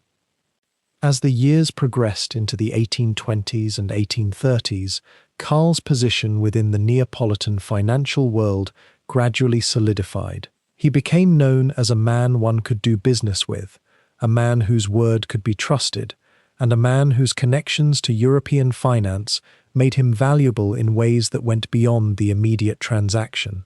The Rothschild house in Naples grew not as rapidly as Nathan's operations in London, nor with quite the governmental intimacy of Salomon's relationships in Vienna, but it grew steadily, firmly, acquiring the kind of durability that comes from having truly understood the nature of one's market and the character of one's clients. And all the while, Karl maintained his correspondence with his brothers, sending information about Mediterranean trade, about the movements of capital through southern ports, about the character and intentions of those with whom he dealt. What one notices when studying this period of Karl's life is how the Rothschild method, the method established by their father Mayer Amschel in Frankfurt, refined by Nathan in London, and adapted by each brother to his own circumstances, proved capable of taking root in such different soil. The underlying principles remained constant. Understand your client, become indispensable to him, move money reliably and discreetly, expand only as opportunity genuinely presents itself. Yet the execution required infinite variation, infinite sensitivity to local custom and expectation.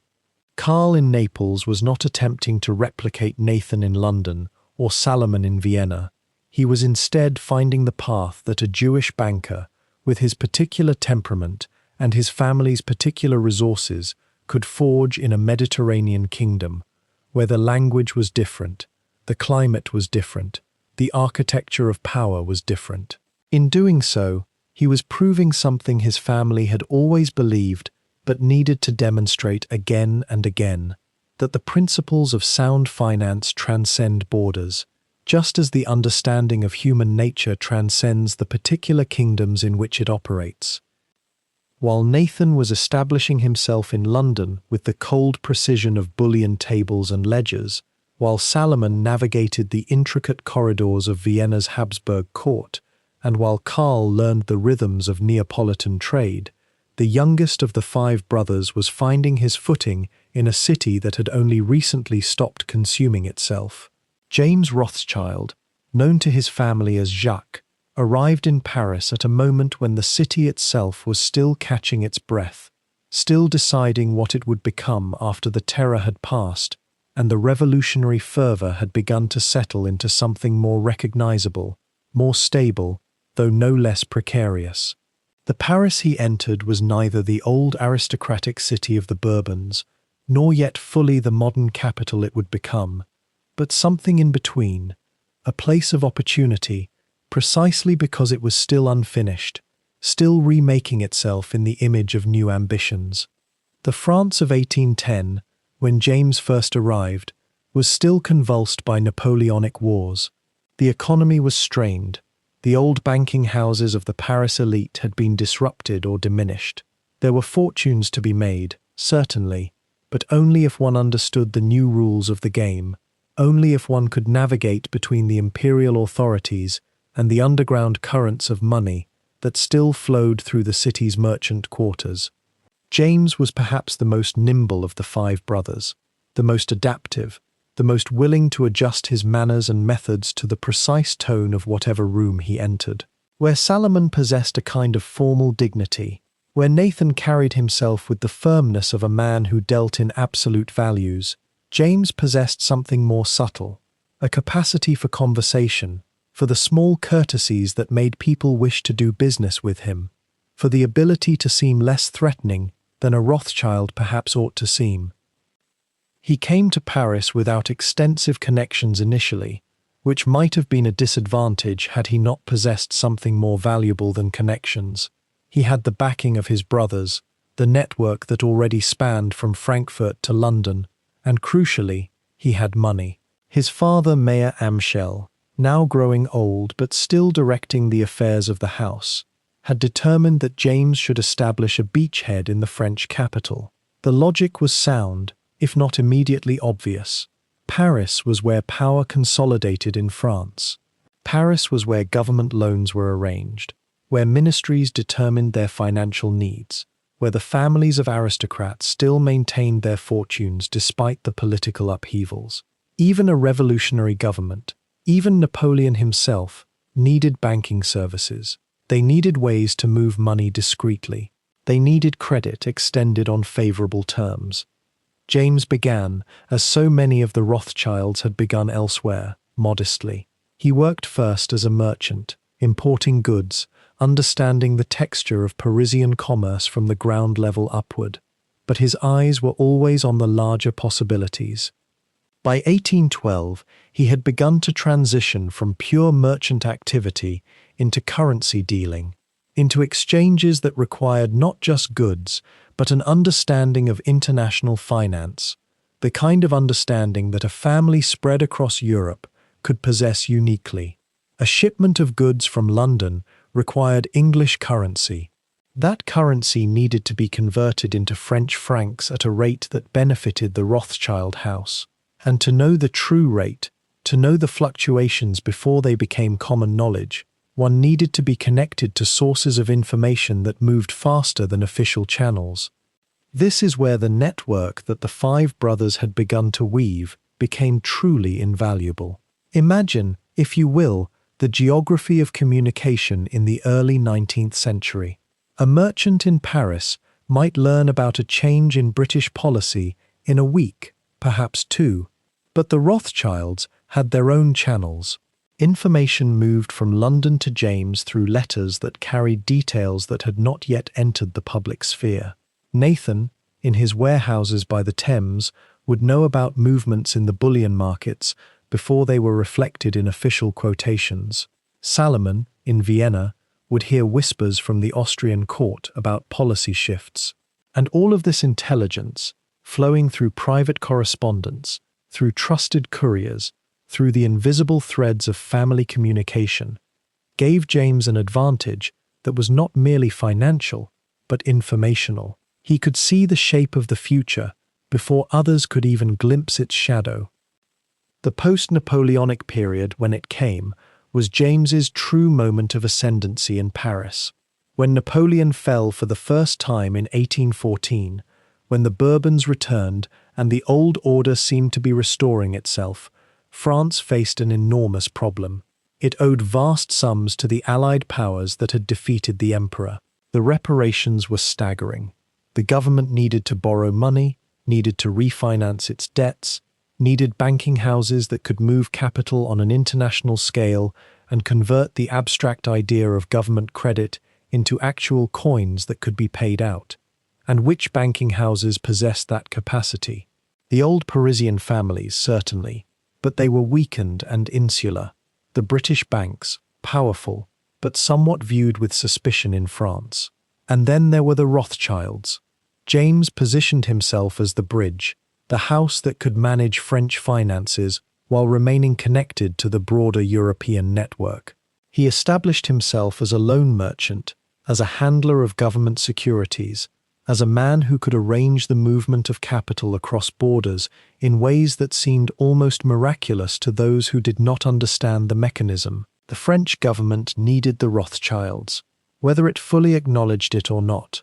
By the end of the 100 Days, when Napoleon briefly returned and then fell definitively at Waterloo, James was already becoming something more than merely respectable.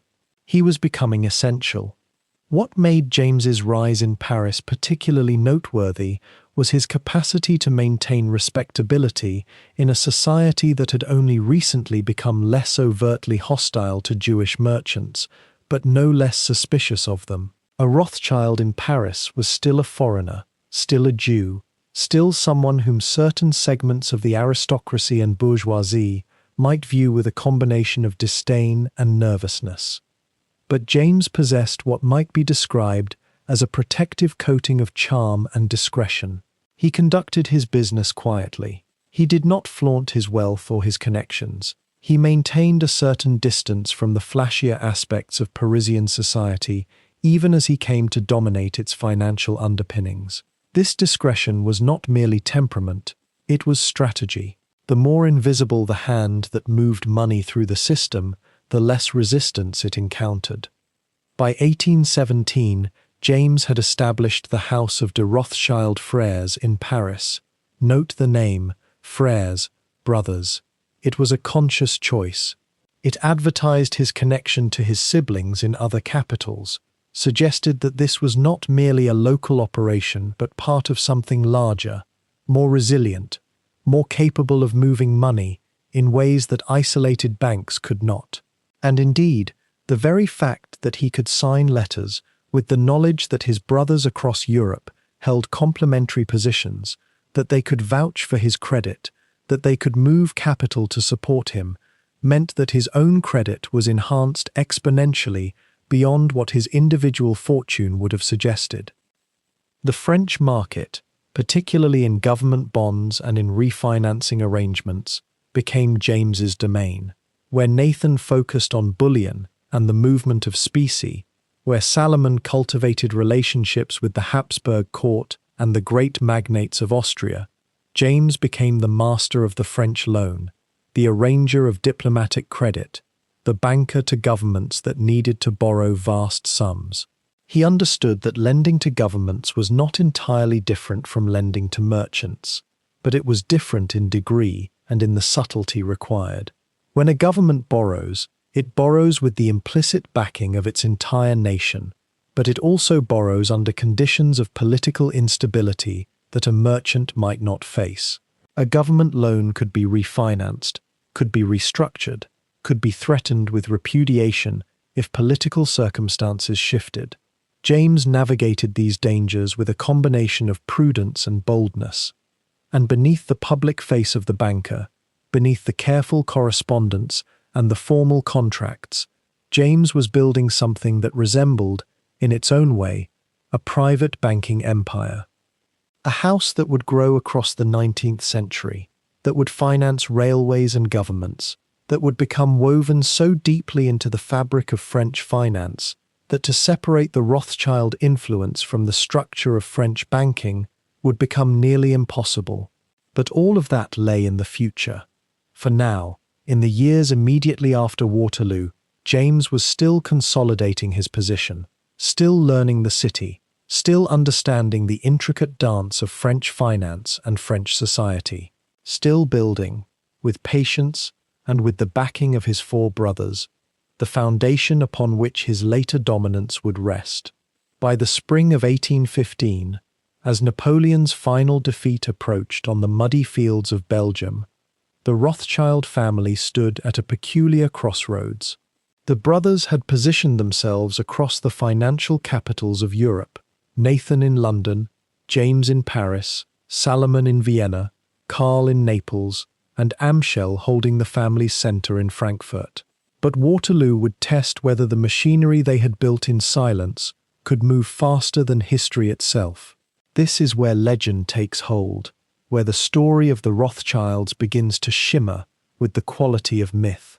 The tale that has survived the centuries speaks of carrier pigeons arriving in London before official dispatches reached the British government. It tells of specially commissioned ships racing across the English Channel, of secret couriers riding through the night with news concealed in hidden compartments, of a family network so swift and so invisible that they turned the chaos of war into precise, profitable knowledge. And while the romance of these images has endured, the pigeons, the racing horses, the hidden letters, the reality, when we examine it through the lens of what historians have actually documented, proves to be a more subtle and perhaps more remarkable achievement altogether. Consider what we know with reasonable certainty. The Rothschild correspondence from the period survives, housed in archives and libraries across Europe. The letters are there, the accounts remain. What emerges from these fragmentary records is not quite the superhuman feat of espionage that legend suggests, but something perhaps more interesting. A family that had developed, over decades of patient practice, a communications system that was genuinely faster and more efficient than what governments possessed at the time. This distinction matters. It changes the story from one of miraculous prescience into one of ordinary human ingenuity applied with extraordinary discipline. Begin with the pigeons themselves. Yes, the Rothschilds did employ carrier pigeons. This was not unique to them. Pigeons had been used for communication for centuries, and during wartime, military organizations and diplomatic services relied on them as well. But did a pigeon carrying news of Waterloo arrive in London ahead of official reports? The historical evidence for this specific claim is surprisingly thin.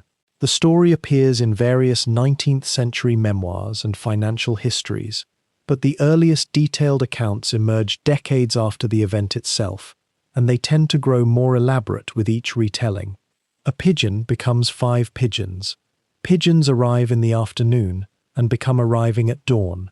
What likely happened is something more grounded. The Rothschilds probably did use pigeons as part of their communication network, but more as a supplementary system rather than their primary intelligence channel, and almost certainly not in any way that fundamentally changed the outcome of the battle or British knowledge of it. The faster ships, however, this seems more solidly documented. Nathan Rothschild had invested in a private courier service and maintained connections with shipmasters and port officials who could move information across the channel more rapidly than standard commercial routes. When time mattered, and in banking, time always matters, these relationships paid dividends. A merchant vessel could be chartered, a message entrusted to a reliable associate, and within hours, a letter could reach the continent or cross from France to England. In the context of an age when most official government communications moved by regular scheduled packet boats or military dispatch riders who followed established routes, a private network of merchants and shipmasters was genuinely advantageous. What seems to be true, and what the correspondence suggests, is this. The Rothschilds had built something that looked less like a secret intelligence service and more like what modern business would recognize as an information network. they had people in place. They had relationships with merchants, soldiers, port officials, and minor aristocrats. They received letters from their agents and their brothers with news of troop movements, political developments, and market conditions. This network was faster than most, but it was not impossibly faster. And crucially, its power did not lie in being alone in possessing information. Many financial houses had spies and correspondents, but in acting on information with unified purpose and capital. Think about what the brothers actually needed to know, and when they needed to know it. Before Waterloo, the outcome of the battle was hardly in doubt.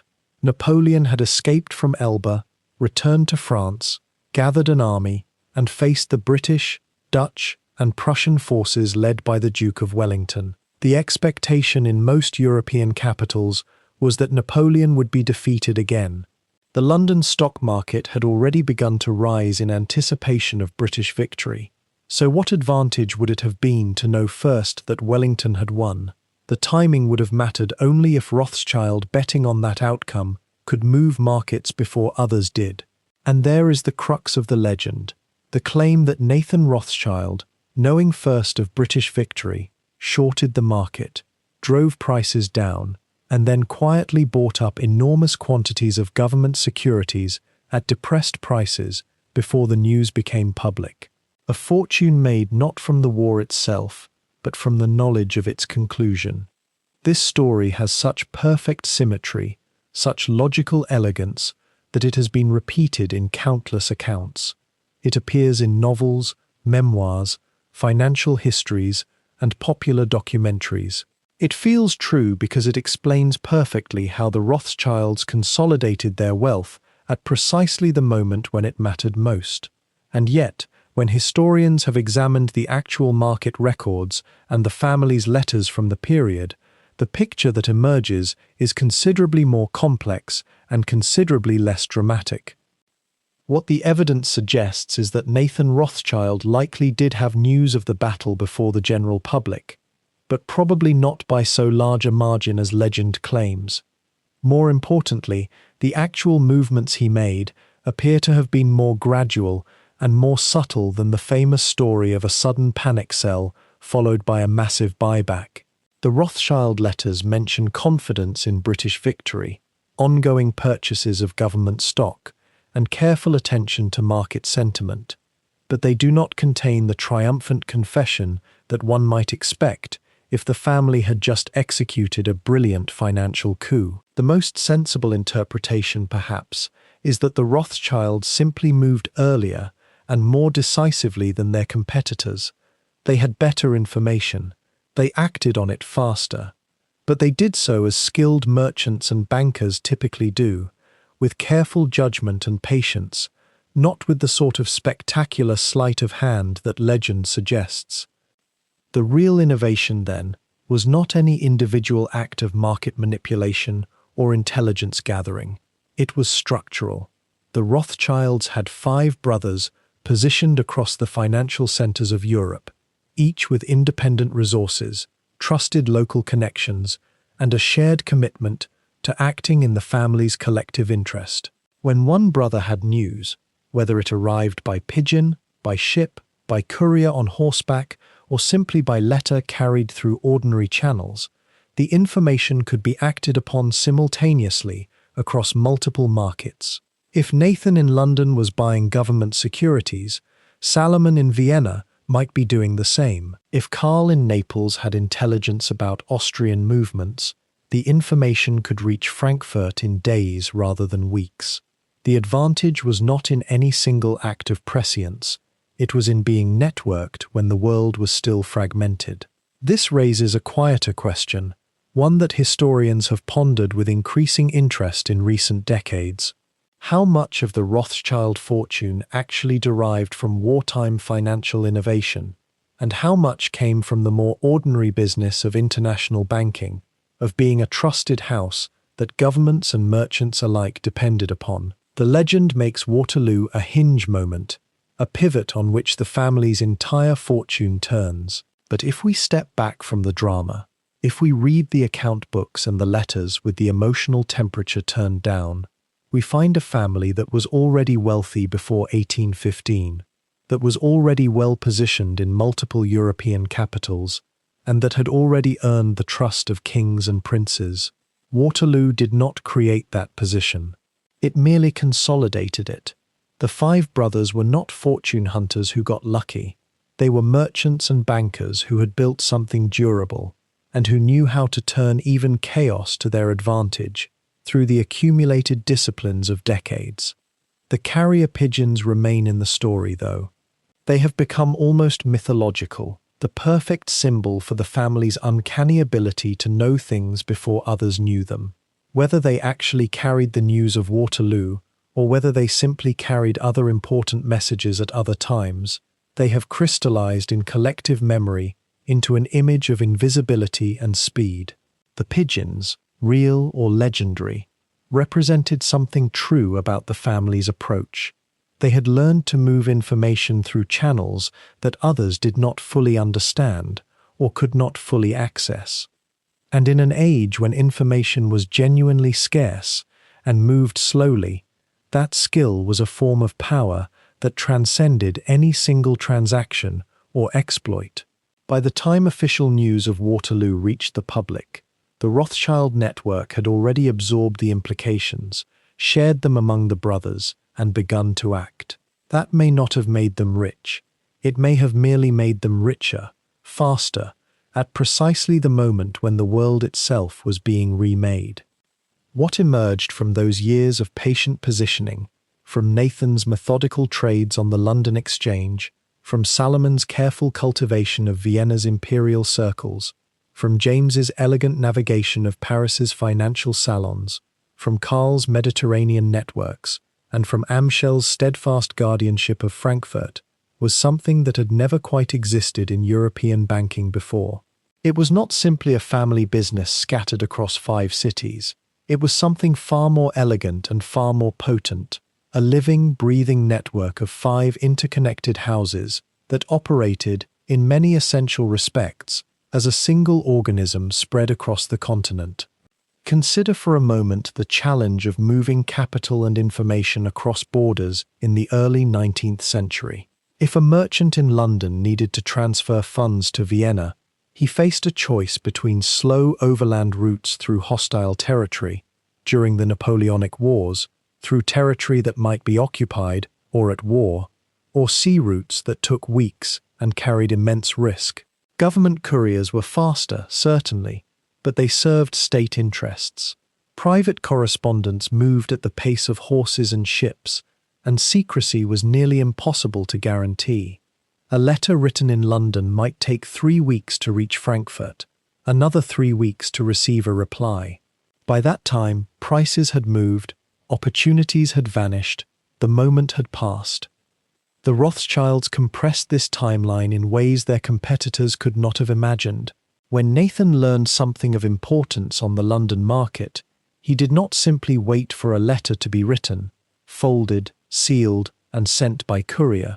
Instead, he could communicate through his brothers in the most rapid, efficient, and, crucially, most discreet ways available. Coded messages could travel faster than official dispatches. A piece of information that mattered could be conveyed in language that appeared innocent to anyone who might intercept it, yet carried unmistakable meaning to another Rothschild reading it in Vienna, or Paris, or Naples. This is where the true innovation lay, and it is worth sitting with for a moment. The 5 houses did not simply operate in 5 different cities as rivals, or even merely as allies. They operated as extensions of a single mind, a distributed intelligence network that moved capital and knowledge across borders at speeds that individual competitors or even rival banking houses could not match. Nathan's discoveries about exchange rates, his understanding of which governments were about to move funds, his knowledge of impending loans or currency shifts, all of this flowed westward and eastward through channels that existed only because of the bonds of blood and trust that held the 5 brothers together. Think of how the ordinary banker in Vienna might have operated. He would receive instructions from his principals. He would wait for authorization. He would execute trades as directed.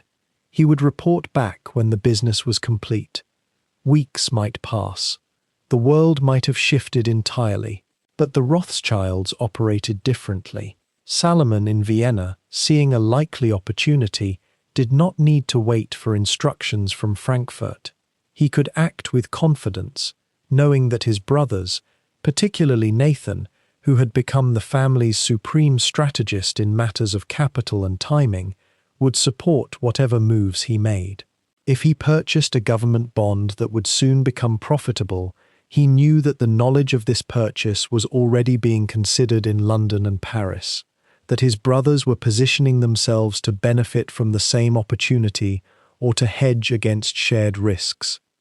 This trust, which had been built over decades of careful dealing with Prince William and the aristocratic circles of the German states, now became a kind of financial currency in itself, because the five brothers knew that they could rely on one another absolutely, knew that information would not be diverted for personal advantage, knew that capital would be deployed according to shared family interest rather than narrow local profit.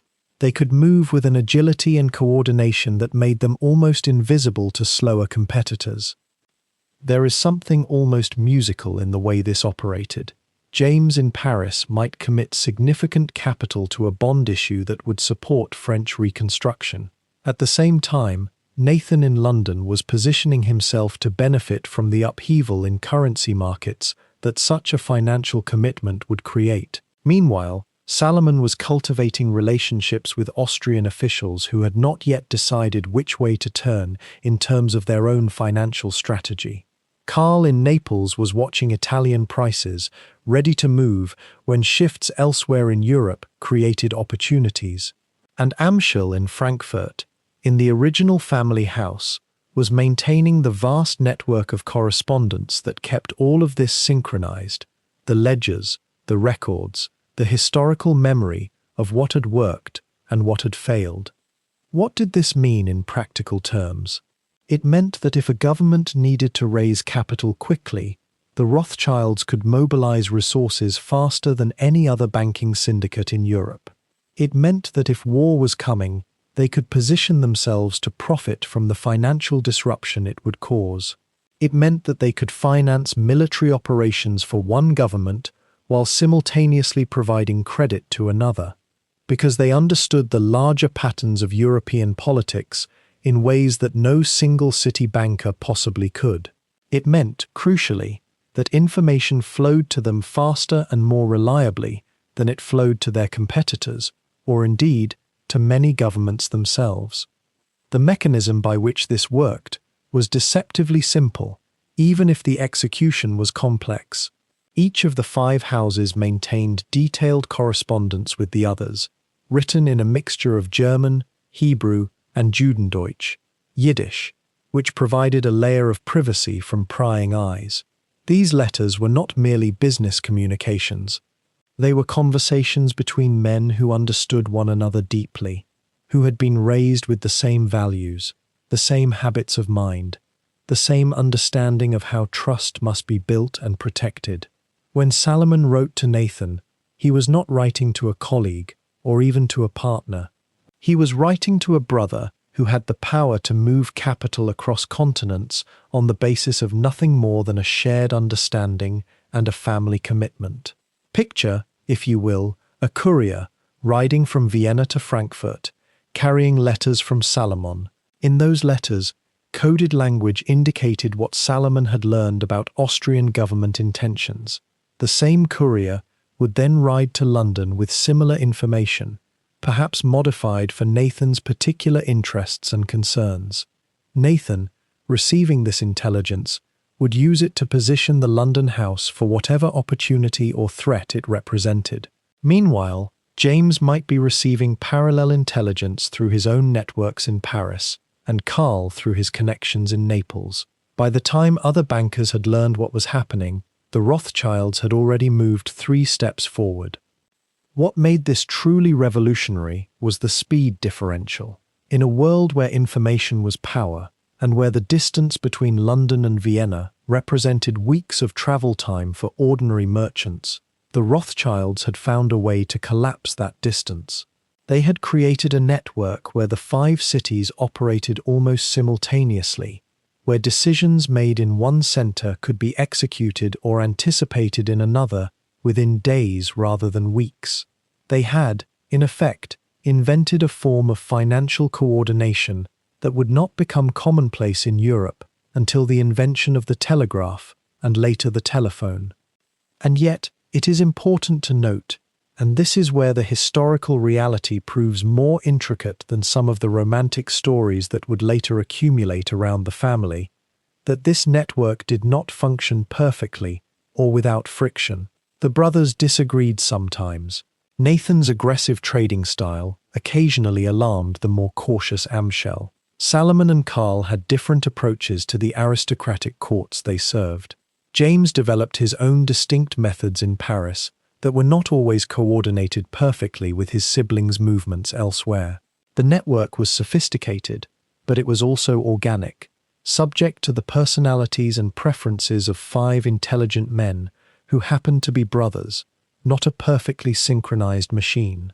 Still, what they had created over the course of 2 decades was something genuinely novel in the architecture of European finance. They had taken the advantages of family trust and kinship, which had been the foundation of merchant banking for centuries, and combined it with a new level of intelligence gathering, capital mobility, and coordinated action. They had transformed what might have remained a family business operating in the shadow of larger established houses into something far more formidable, a distributed network of power centers that could act with a speed and coordination that larger, more cumbersome institutions simply could not match.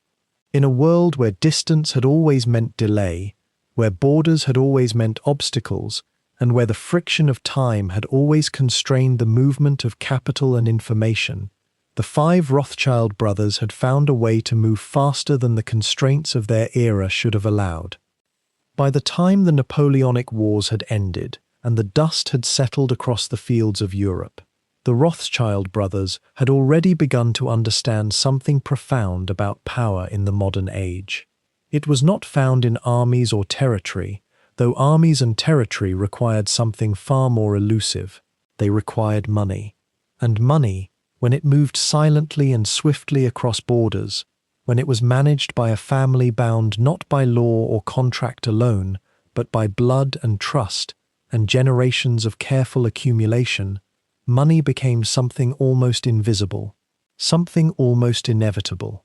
Britain emerged from decades of war, exhausted but victorious, her coffers depleted, her government debt staggering. The financing of Wellington's campaigns, the maintenance of naval fleets, the subsidies paid to continental allies, these had cost sums that seemed almost incomprehensible to the minds of ordinary people.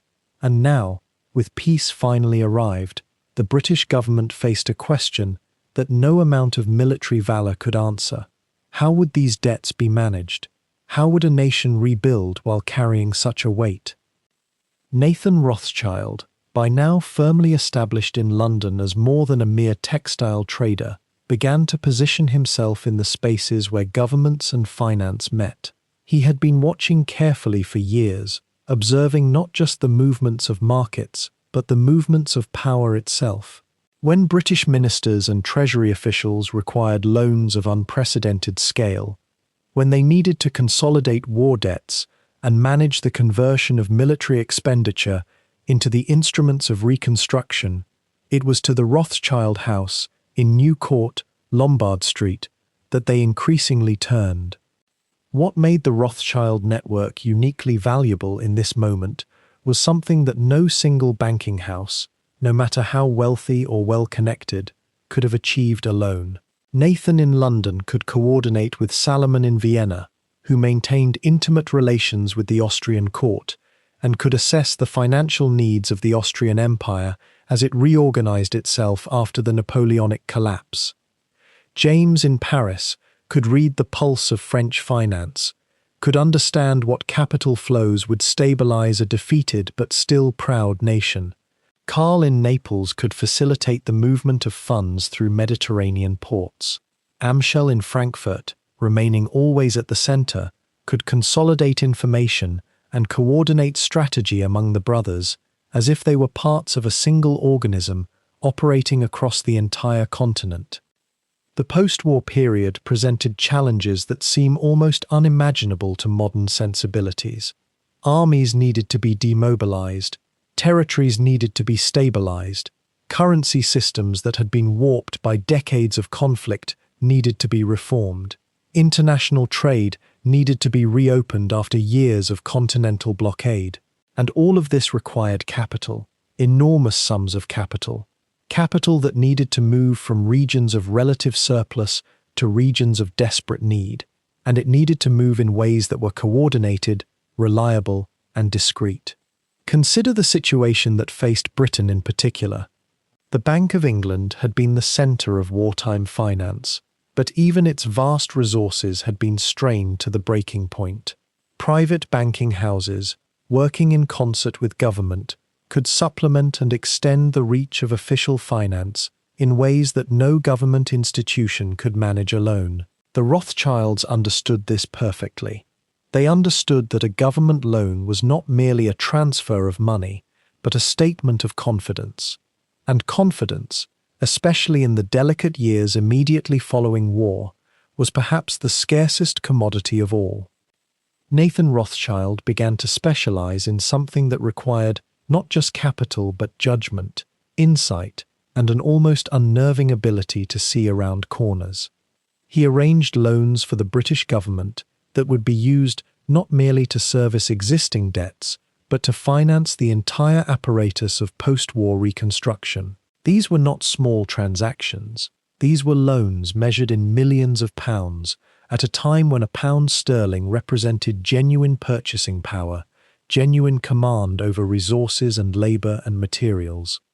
And each loan required an assessment of whether the borrowing government could actually repay, which required a faith in the future, a belief that peace would hold, that economies would recover, that the worst of the continental chaos had indeed passed.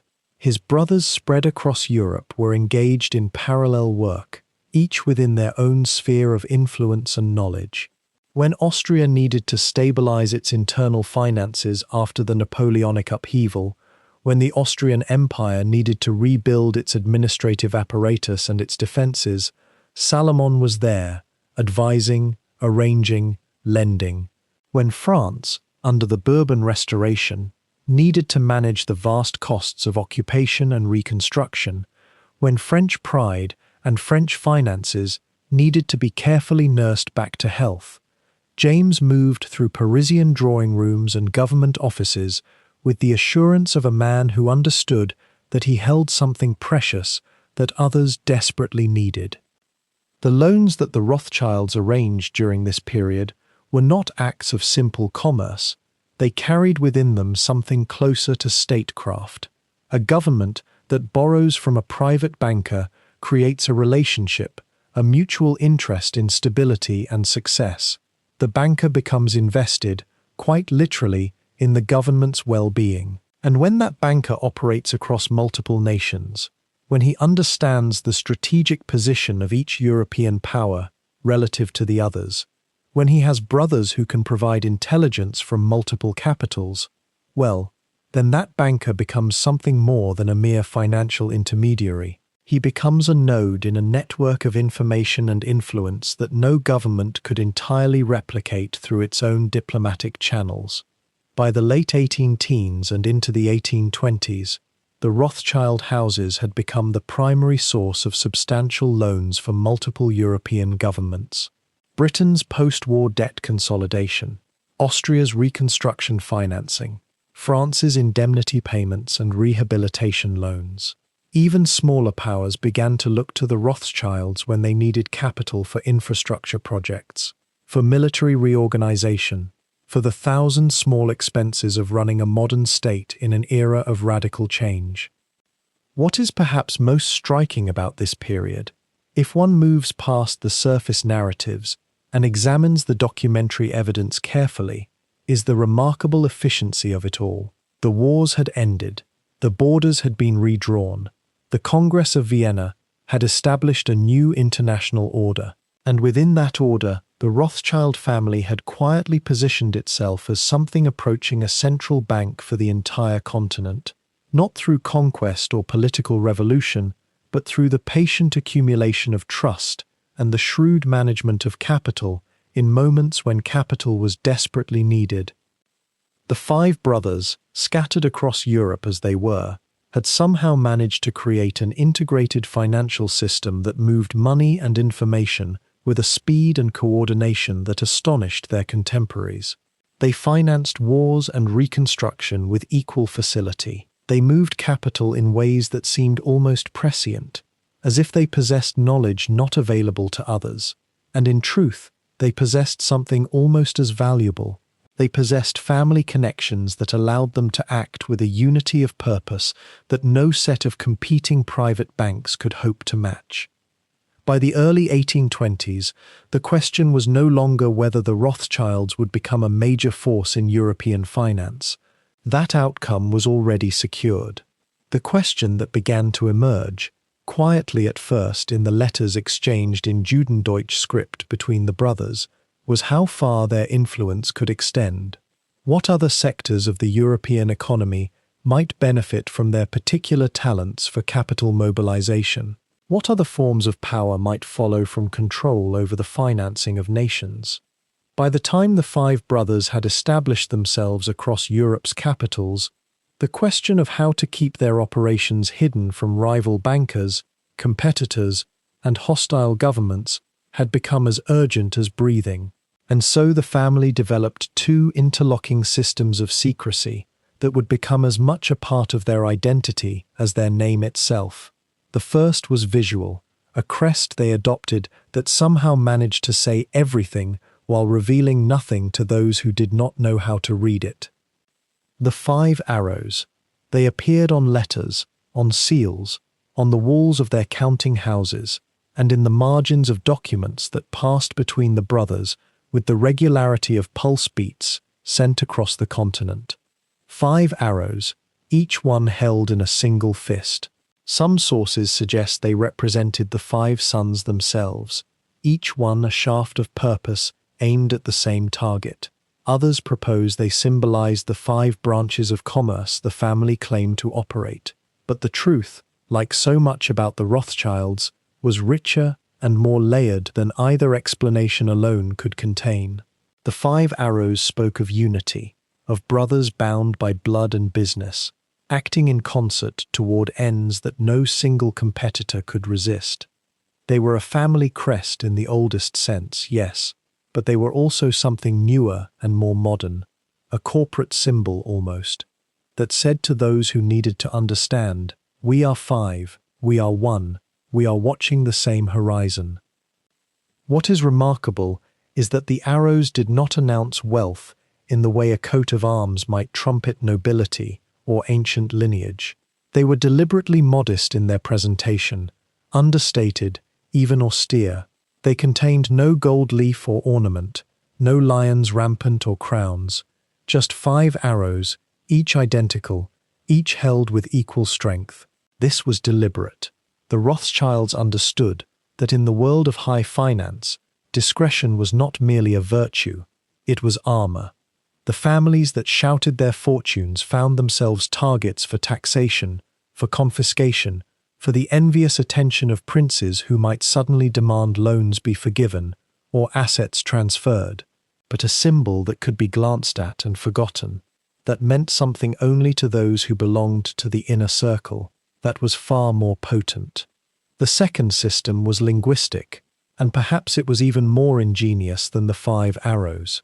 The family's correspondence, particularly the most sensitive communications about prices, movements of capital, political intelligence, and the location of bullion shipments, was conducted in Judendeutsch, a language that was part German, part Hebrew, with its own grammar and inflection, written in Hebrew characters. To a courier intercepting a letter, to a government official opening mail, to a rival banker who might have paid to have a package waylaid.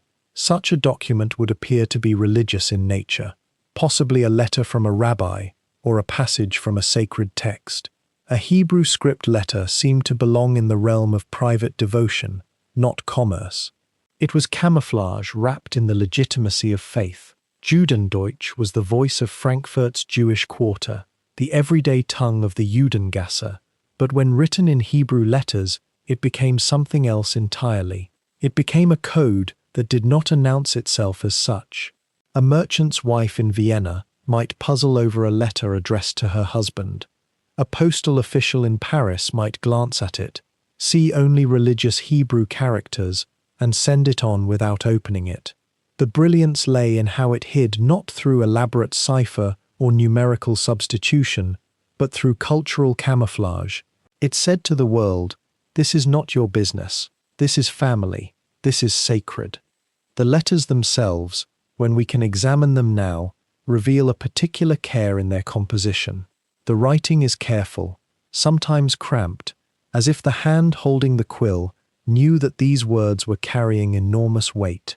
Prices are encoded, sometimes. Shipments are described in oblique language, but more often, the Judendeutsch script allowed for a kind of frankness that might have been dangerous in a document written in German or French or English. In their private language, the brothers could speak more openly about what they believed, what they feared, what they saw coming in the political weather. The script was a room into which no one else could fully enter. Consider the practical genius of this arrangement. Nathan, in London, needed to communicate with his brothers about the movement of bullion, about which governments might be about to fall, about the price of gold in relation to silver, and how it was shifting across different cities. If this were written in plain German, sent through the mails, and intercepted by someone working on behalf of the Bank of England or a rival merchant house, the Rothschilds would lose their advantage.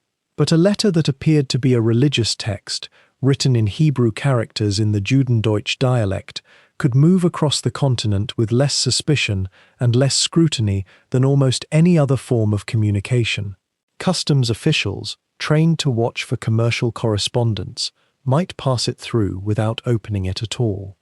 The 5 arrows and the Judendeutsch letters together formed a kind of operating system for the family's business. The visual symbol said, "We are unified." The language said, "We are hidden from those who do not belong to us."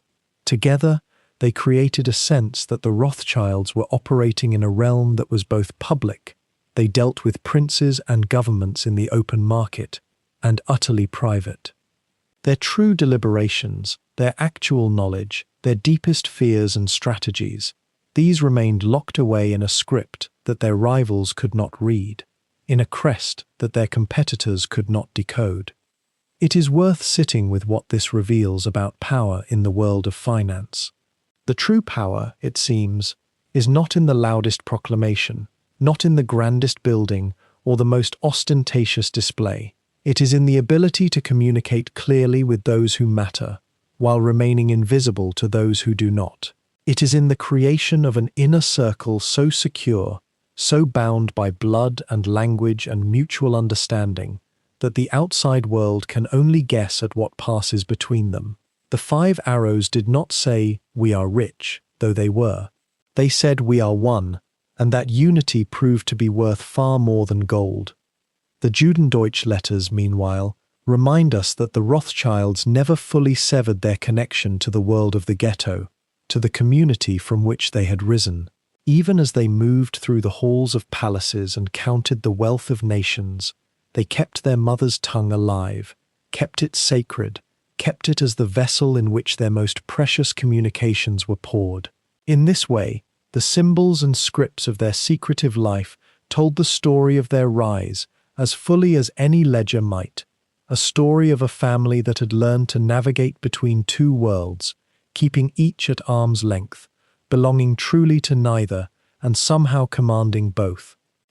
By the 1820s, the 5 Rothschild houses had become far more than money changers and war loan brokers.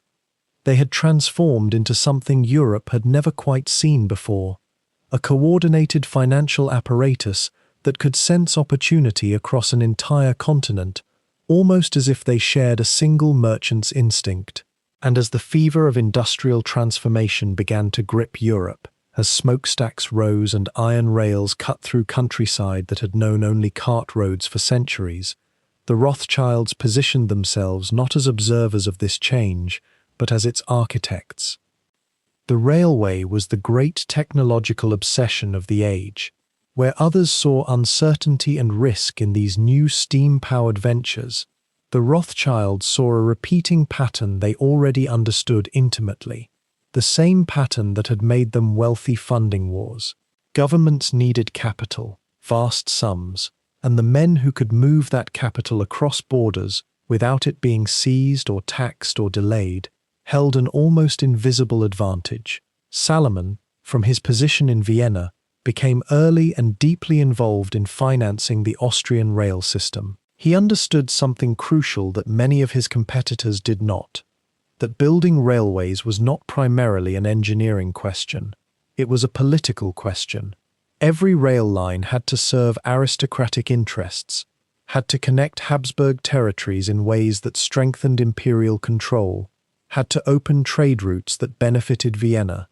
Salomon cultivated relationships with the men who made those decisions. He attended their salons. He loaned money to their wives' charitable causes. He became, in a sense, indispensable. In France, where James had taken root in Paris with patient determination, the railway boom became a canvas for something approaching artistic financial strategy. The French government was simultaneously rebuilding itself after decades of revolution and war, and eager to modernize its infrastructure. James recognized that the most profitable position was not to build the railways himself, but to finance the men who did, while simultaneously advising the government on which projects made economic sense. This required a delicate balance. Too much influence made governments suspicious and resentful, while too little meant missing opportunities altogether. He calibrated this with remarkable precision. The archives suggest he spent countless hours in meetings where the conversation seemed to drift casually, from fiscal policy to engineering challenges to the personal financial troubles of influential ministers. By the time decisions were formally made, James had often already positioned the family's capital and partnerships to benefit from whatever outcome emerged. The mining ventures followed a similar logic, though they required different kinds of knowledge. Copper mines in Spain, tin operations in Cornwall, coal fields being opened across the continent as steam engines multiplied and factories demanded ever more fuel.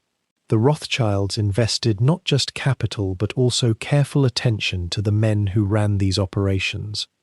They sent trusted associates to inspect mines, to verify the quality of ore, to assess whether a promising venture might become unprofitable as competition increased. This was patient, methodical work, nothing glamorous, and yet it accumulated wealth in ways that were difficult for competitors to replicate because it required not just money, but a kind of earned expertise that took years to build. Government bonds across the continent became another natural extension of their existing business. After the Napoleonic Wars, almost every nation in Europe faced the question of how to rebuild without crushing their populations with taxation. The Rothschilds offered a solution, though it was a solution that enriched them considerably in the process. They would float bonds on behalf of governments, sometimes on behalf of Austria, sometimes France, sometimes even Britain. Because they had connections across multiple capitals, they could distribute these bonds across the continent more effectively than any individual government could. A Frenchman hesitant to buy French government bonds might be willing to buy the same debt if it was being sold by a trusted banker in his own city. The Rothschilds became invisible facilitators of this cross-border trust. There is something almost dreamlike about the scale of this expansion when you consider it as a whole. Within a single generation, 5 brothers and their heirs had moved from being wealthy merchants of Frankfurt to being essential participants in reshaping the economic foundations of Europe. They financed the steel that would build new cities. They provided the capital that allowed governments to maintain armies and courts. They connected investors in London with opportunities in Vienna, connected manufacturers in France with miners in Spain, and they did this while maintaining a family structure that kept the ultimate decision-making power concentrated among themselves. The innovation here was not in any single transaction, but in the architecture of information and trust that surrounded all of these transactions simultaneously. When Salomon learned of a promising mining opportunity in Austria, he could offer capital backed by his brother's resources in London and Paris. When a government bond was issued in France, the Rothschilds could guarantee its purchase through their connections to wealthy investors across the continent. Each transaction strengthened the others. Each relationship deepened the family's indispensability. Yet this expansion also required constant vigilance. As wealth accumulated, so did scrutiny. Governments began to wonder whether these bankers had become too powerful. Competitors, particularly those from older banking families who had lost ground to Rothschild innovation, began to whisper questions about whether financial power had concentrated too far in Jewish hands. The family was aware of this tension. Their letters from the period show a careful calculation of when to be visible and influential, and when to retreat into apparent modesty. They understood something fundamental about power, that the most effective exercise of it is sometimes invisible, and that those who draw too much attention to their influence risk having it taken from them. The railways themselves, rushing across the landscape with their iron rails and their urgent purpose, seemed almost symbolic of the Rothschild rise. They moved quickly, but they required infrastructure that had been carefully laid down long before. They connected places that had previously been isolated, and they created wealth for those who understood the system well enough to predict where they would lead. The five brothers, each in their different cities, each navigating their own local politics and customs, had somehow created a unified vision of how to profit from transformation. They sensed, without necessarily articulating it clearly, that the industrial age would demand exactly what they provided: a way to move capital across borders, to connect investors with opportunities they would not otherwise see, to bridge the gap between desire for progress and the capital required to achieve it. By the middle decades of the 19th century, this expansion into railways, mines, and government bonds had made the Rothschild family perhaps the largest private banking operation in Europe. And yet, if you had walked past their homes in London or Vienna or Paris, you would not have found ostentatious displays of this wealth. The houses were substantial, certainly, but they did not announce their importance. The real power existed in the ledgers and the correspondence, in the networks of trust that had been built through decades of reliable behavior and careful cultivation of relationships. The industrial transformation of Europe was remaking the continent's physical landscape, and the Rothschilds were helping to finance and shape that transformation. But they did so quietly, patiently, almost as if reshaping an entire continent's economic structure was simply the natural continuation of the work their father had begun in Frankfurt, courting the favor of a minor German prince.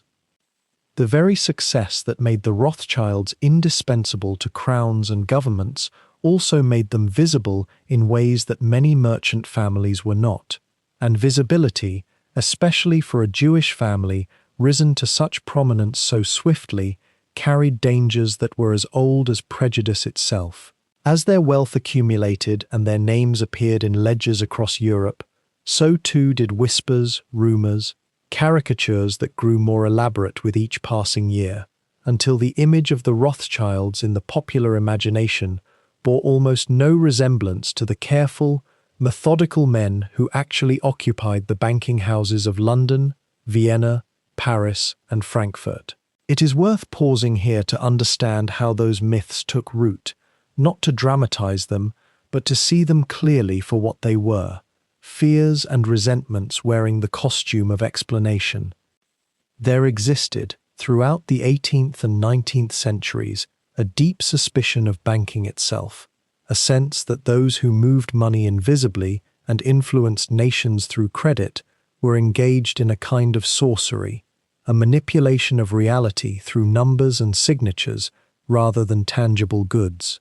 Add to that suspicion the centuries-old tradition of blaming Jewish people for economic upheaval, for charging interest when Christians could not, for thriving in occupations from which they had been legally barred, and you have the soil in which dark fantasies grew. The Rothschilds, by their very prominence, became the face of something many people feared they did not understand: the abstraction of modern finance itself. The caricatures began almost immediately, rough woodcuts and prints that exaggerated certain features in the way caricatures do, but with a particular cruelty designed to mark the subjects as foreign, as other. These images circulated in newspapers, in broadsheets, sometimes appearing in respectable publications without the slightest sense of how vicious the implication was. They were wealthy, therefore they must be greedy. They were secretive, therefore they must be conspiratorial. They were connected across borders, therefore they must be loyal to some hidden power rather than to the nations they served. The logical steps seem almost innocent when laid out this way, but the conclusion that 5 brothers had conspired to enslave Europe financially, that they controlled wars and peace through invisible strings, was neither innocent nor logical. It was, quite simply, a fantasy born of fear. One particular myth that gained remarkable traction involved their supposed role in the outcome of the Battle of Waterloo, a story so prevalent that it has survived into modern times as though it were documented fact. The legend held that the Rothschilds, through their network of agents and couriers, learned of Napoleon's defeat before the news reached London, and that Nathan Rothschild, armed with this advance knowledge, made an enormous fortune by speculating on British government bonds, buying when prices were low and selling when they rose. It is a vivid narrative, almost irresistible in its elegance, and it plays into every fantasy about hidden knowledge and invisible power. The truth, as is often the case, is considerably more complicated and considerably less sinister. The Rothschilds did indeed maintain an impressive courier network during the Napoleonic Wars. This was not secret sorcery, but sound business practice. They employed agents in multiple cities who communicated regularly, and yes, in times of disruption, those who could move information quickly possessed an advantage. But the notion that Nathan Rothschild held a monopoly on knowledge about Waterloo's outcome does not survive careful examination. The news reached London through multiple channels: official military dispatches, merchant reports, newspaper bulletins, all within roughly the same window of time. Nathan's trading activities on that day were notable, but they were not magical, nor were they the product of information unknown to others. He was, as he had always been, a skilled trader making judgments about financial instruments, and like most traders, sometimes those judgments proved profitable. That is not conspiracy. That is commerce. Yet the myth persisted, and persists still, in part because it contains just enough grain of truth to be believable. The Rothschilds did have agents, did communicate quickly, were involved in international finance during a moment of great upheaval, but mostly because it serves a psychological need. It offers an explanation for large historical forces that otherwise seem random and overwhelming. If the great events of the world are merely the result of mysterious, powerful people acting in secret, then the world is at least comprehensible, even if frightening. If those powerful people are also easily identifiable by their religion and ethnicity, then the world becomes not just comprehensible, but actionable. Someone can be blamed, someone can be opposed, someone can be scapegoated. The anti-Semitic literature of the 19th and 20th centuries seized upon the Rothschild family as a central symbol, a proof of the malign influence supposedly wielded by Jewish people over the financial systems of Europe. This is where we must step back and recognize a painful historical truth: that the existence of 5 enormously successful brothers of Jewish heritage became evidence, in some minds, of a Jewish conspiracy to dominate the world. The family's legitimate business operations were reinterpreted through a lens of suspicion and prejudice. Their letters, their business practices, their family loyalty, all were read as codes and conspiracy rather than what they actually were. What is striking, when one examines the actual preserved correspondence of the Rothschilds, is how remarkably ordinary much of it is. There are instructions about shipments of bullion. There are complaints about market fluctuations. There are family news, births and deaths and marriages, concerns about health and disputes about inheritance. There is careful analysis of the political situation in Vienna or the creditworthiness of a particular government, exactly the sort of analysis any prudent banker would undertake. There is no evidence of a grand conspiracy, no hidden agenda beyond what any banking house of the era would pursue: profit, security, and the expansion of their business. But to those predisposed to see darkness, all of this mundane activity became sinister. A family loyalty that held 5 houses together became proof of an ethnic or religious cabal. Business savvy became supernatural cunning.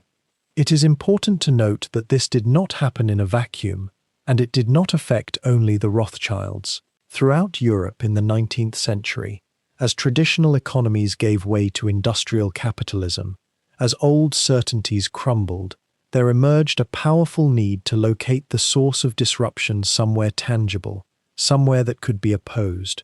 Jewish people, who had been outsiders for so long and who by necessity had developed considerable skill in the new financial systems, became convenient targets.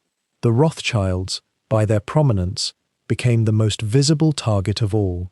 In many ways, they became a kind of reverse mirror. Instead of being celebrated for their acumen and their contributions to their adopted nations, they were vilified for the very same accomplishments. The question of whether the family themselves understood the nature of the myths circulating about them is one worth lingering over. They were educated people, well-read, deeply aware of the political currents around them. They must have encountered the caricatures, the accusations, the dark insinuations that appeared in print. How did they respond? Mostly by continuing to work. Mostly by building their businesses and managing their affairs with the same careful attention they had always employed. There is a kind of quiet dignity in that response, a refusal to allow the fantasies of others to dictate their behavior. And yet there is also something melancholy about it, the awareness that no matter how competent you are, no matter how honestly you conduct your affairs, there will always be those who interpret your success not as the result of intelligence and effort, but as evidence of some hidden malice. The relationship between the Rothschilds and the societies they served was, in this way, never fully at ease. They were needed. Governments wanted their loans, merchants wanted their credit facilities, investors wanted access to their capital. But they were also resented in a way that their Christian competitors were not. Their success read as an intrusion, their prominence as a threat to natural order. It is a complicated legacy, and one that reveals something important about the societies that generated these myths, as much as about the family that became their target. The Rothschilds rose during an era when European society was deeply anxious about change, about the transition from an agricultural to an industrial world, about the shifting balance of power between old aristocracy and new wealth. In their uncertainty, people looked for villains, and the visible success of a Jewish banking family made for a convenient narrative, one that conveyed the satisfying sense that large historical forces were actually the result of human conspiracy. And so the myths grew, taking on a life of their own, spreading through popular culture and political discourse, accumulating details that had no basis in evidence. In the process, the actual Rothschilds, 5 remarkable brothers navigating the chaos of the Napoleonic era, building something genuinely new in the world of finance, became obscured beneath layers of fantasy and resentment.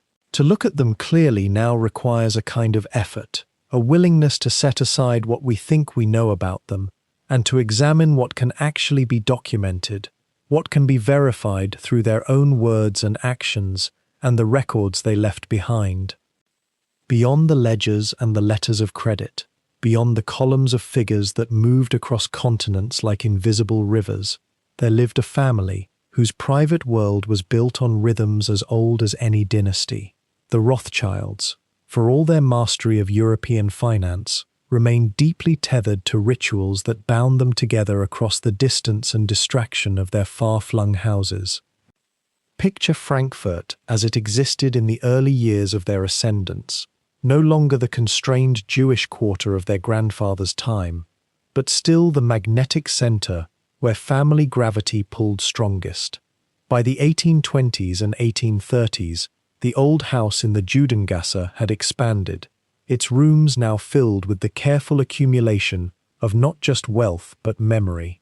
When the brothers could return, and they returned often as the demands of Vienna's imperial court, Paris's banking salons, and London's trading houses would permit, they entered a space that had remained fundamentally unchanged. The same narrow streets, the same rush of familiar voices in Judendeutsch, that intimate family language that no outsider could easily penetrate. The same smell of old paper and beeswax, the comfortable disorder of generations. These reunions were not spontaneous. They were orchestrated events, carefully planned months in advance through the constant correspondence that flowed between London, Paris, Vienna, and Naples. Nathan would signal his intention to return. Salomon would confirm his dates. James might write from Paris with news of political disruptions that might delay his journey or clear his schedule for a gathering. And when they assembled, something quite remarkable happened. The brothers, who had been molded by the exigencies of different courts and different languages and different political atmospheres, returned to something resembling the boys they had once been. Still competitive, still ambitious, but softened by the simple fact of shared blood and childhood memory. What emerged in these Frankfurt gatherings was less a board meeting than a recalibration. The men would retreat to private rooms where business and family life were not separated but entirely interwoven. Letters from their respective cities would be read aloud. News of political tremors, bank failures in outlying regions, rumors of currency fluctuations, all of it was digested together, assessed not just for profit, but for family safety. And yet these conversations were often surrounded by the entirely ordinary textures of domestic life. The children of one brother would play with the children of another. Their wives, for the brothers had married, all of them, and mostly to cousins, a practice that kept capital and connection within the family, would gather in their own spaces, gossiping, sharing remedies for common ailments, discussing the education of the youngest members. There was something deeply conservative about this, in the truest sense. The family was not rushing towards some future vision of themselves. Rather, they were attempting to preserve, through ritual and reunion, a sense of coherence that their business empire constantly threatened to fragment. When you control the movement of money across 5 nations, you begin to live in 5 different worlds. Nathan lived increasingly like a British merchant, his vowels shifting, his habits anglicizing year by year. James became almost Parisian in his sensibility, his letters full of cultural references and aesthetic observations that would have seemed foreign to his father. Salomon adopted the formality and intricate courtesy systems of Vienna. Karl adapted to the warmth and volatility of Naples, where finance was conducted with a different kind of verbal flourish. But in Frankfurt, beneath the family roof, all of that fell away, or rather, it was held in suspension, like objects floating in amber. The weddings deserve particular attention, for they reveal something fundamental about how the family understood itself. When these brothers married, particularly when they married their cousins, the ceremonies were not merely personal milestones but dynastic confirmations. The marriage of Salomon's son Anselm to his cousin Hannah was an event that drew the scattered family together. The marriage of Nathan's daughter Charlotte to James's son Lionel was treated not as a romantic union between individuals, but as a binding of two already linked houses, a strengthening of the invisible threads that held the financial empire together. And yet, here is what is worth sitting with: the letters that survive from these events, the accounts written by family members or guests, suggest that romance and genuine affection were not absent from these arrangements. They were not cold transactions in which emotion was incidental. Rather, emotion and strategy were so thoroughly interwoven that to separate them would be to misunderstand the nature of the family entirely. When Hannah agreed to marry her cousin Anselm, she was making a strategic choice, yes, but she was also choosing someone she had grown up with, someone whose character she understood intimately, someone with whom she shared not just financial interests, but language, memory, and blood. These family unions had the effect of creating what might be called a tightening spiral. Each marriage meant that cousins became spouses, that uncles married nieces, that the family tree began to fold back on itself in ways that would eventually become concerning to some family members, and certainly problematic to modern genetics, but which at the time served a very clear purpose: to keep the machinery of capital and information within blood relations. You did not divorce a business partner without scandal. You could not easily betray a spouse without destroying yourself, but you could always trust a sibling, a cousin, someone who had been sleeping in the next room your entire childhood. The domestic architecture of the Frankfurt house grew more elaborate to accommodate these gatherings. Rooms were added, renovated, furnished with a kind of understated luxury that reflected the family's position, wealthy beyond measure, but not ostentatious, not willing to announce their fortune to the street. The walls were lined with books, philosophy, theology, history, languages. The family was remarkably literate, educated in ways that went far beyond the necessities of banking. Nathan's children were taught Hebrew, French, English, and German. Salomon ensured that his sons understood not just mathematics but literature.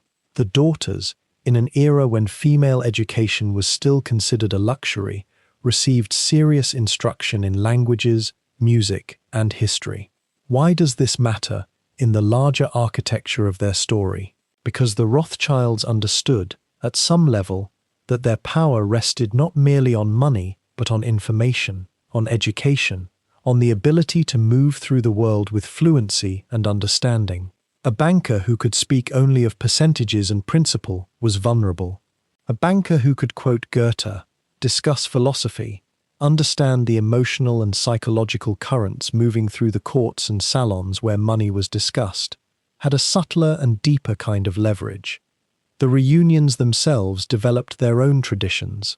There would be Sabbath dinners that lasted for hours, conducted with formality and precision, the oldest members presiding, the younger ones learning through observation and participation, not just the rituals themselves, but the family hierarchy and the proper conduct of power. After the formal meal, there would be conversation, sometimes heated debate about business or politics, but conducted within a framework of familial obligation and mutual respect. Arguments that might have ended in rupture between ordinary business partners were here contained within a larger structure of kinship and history. The children, meanwhile, inhabited a world that was both constrained and privileged. They knew from very early that they belonged to something larger than themselves, something that demanded loyalty and careful behavior.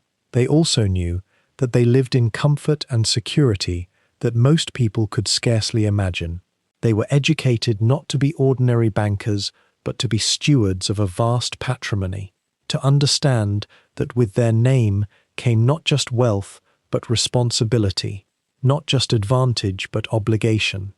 As the family grew larger, as grandchildren were born into the various houses scattered across Europe, there emerged a kind of tension. The reunions became more difficult to orchestrate. The children of the original 5 brothers began to move in their own orbits, influenced by the societies in which they had been born and raised. Nathan's children, growing up in London, absorbed British attitudes that sometimes seemed almost foreign to their cousins raised in continental Europe. Yet the family found ways to maintain the threads, through careful marriage arrangements, through the constant circulation of letters, through the deliberate and ceremonial gathering of the clan whenever circumstances permitted. There is a particular kind of loneliness that wealth creates, especially when that wealth is sustained through secrecy and discretion. The Rothschilds could not simply move through the world as ordinary merchants. They were watched, discussed, envied, and feared. The only space where they could truly relax, where they could speak freely without calculation, was with each other. And so those Frankfurt reunions, those family dinners, those careful orchestrations of brothers and cousins and children and grandchildren coming together, these were not merely social occasions. They were lifelines.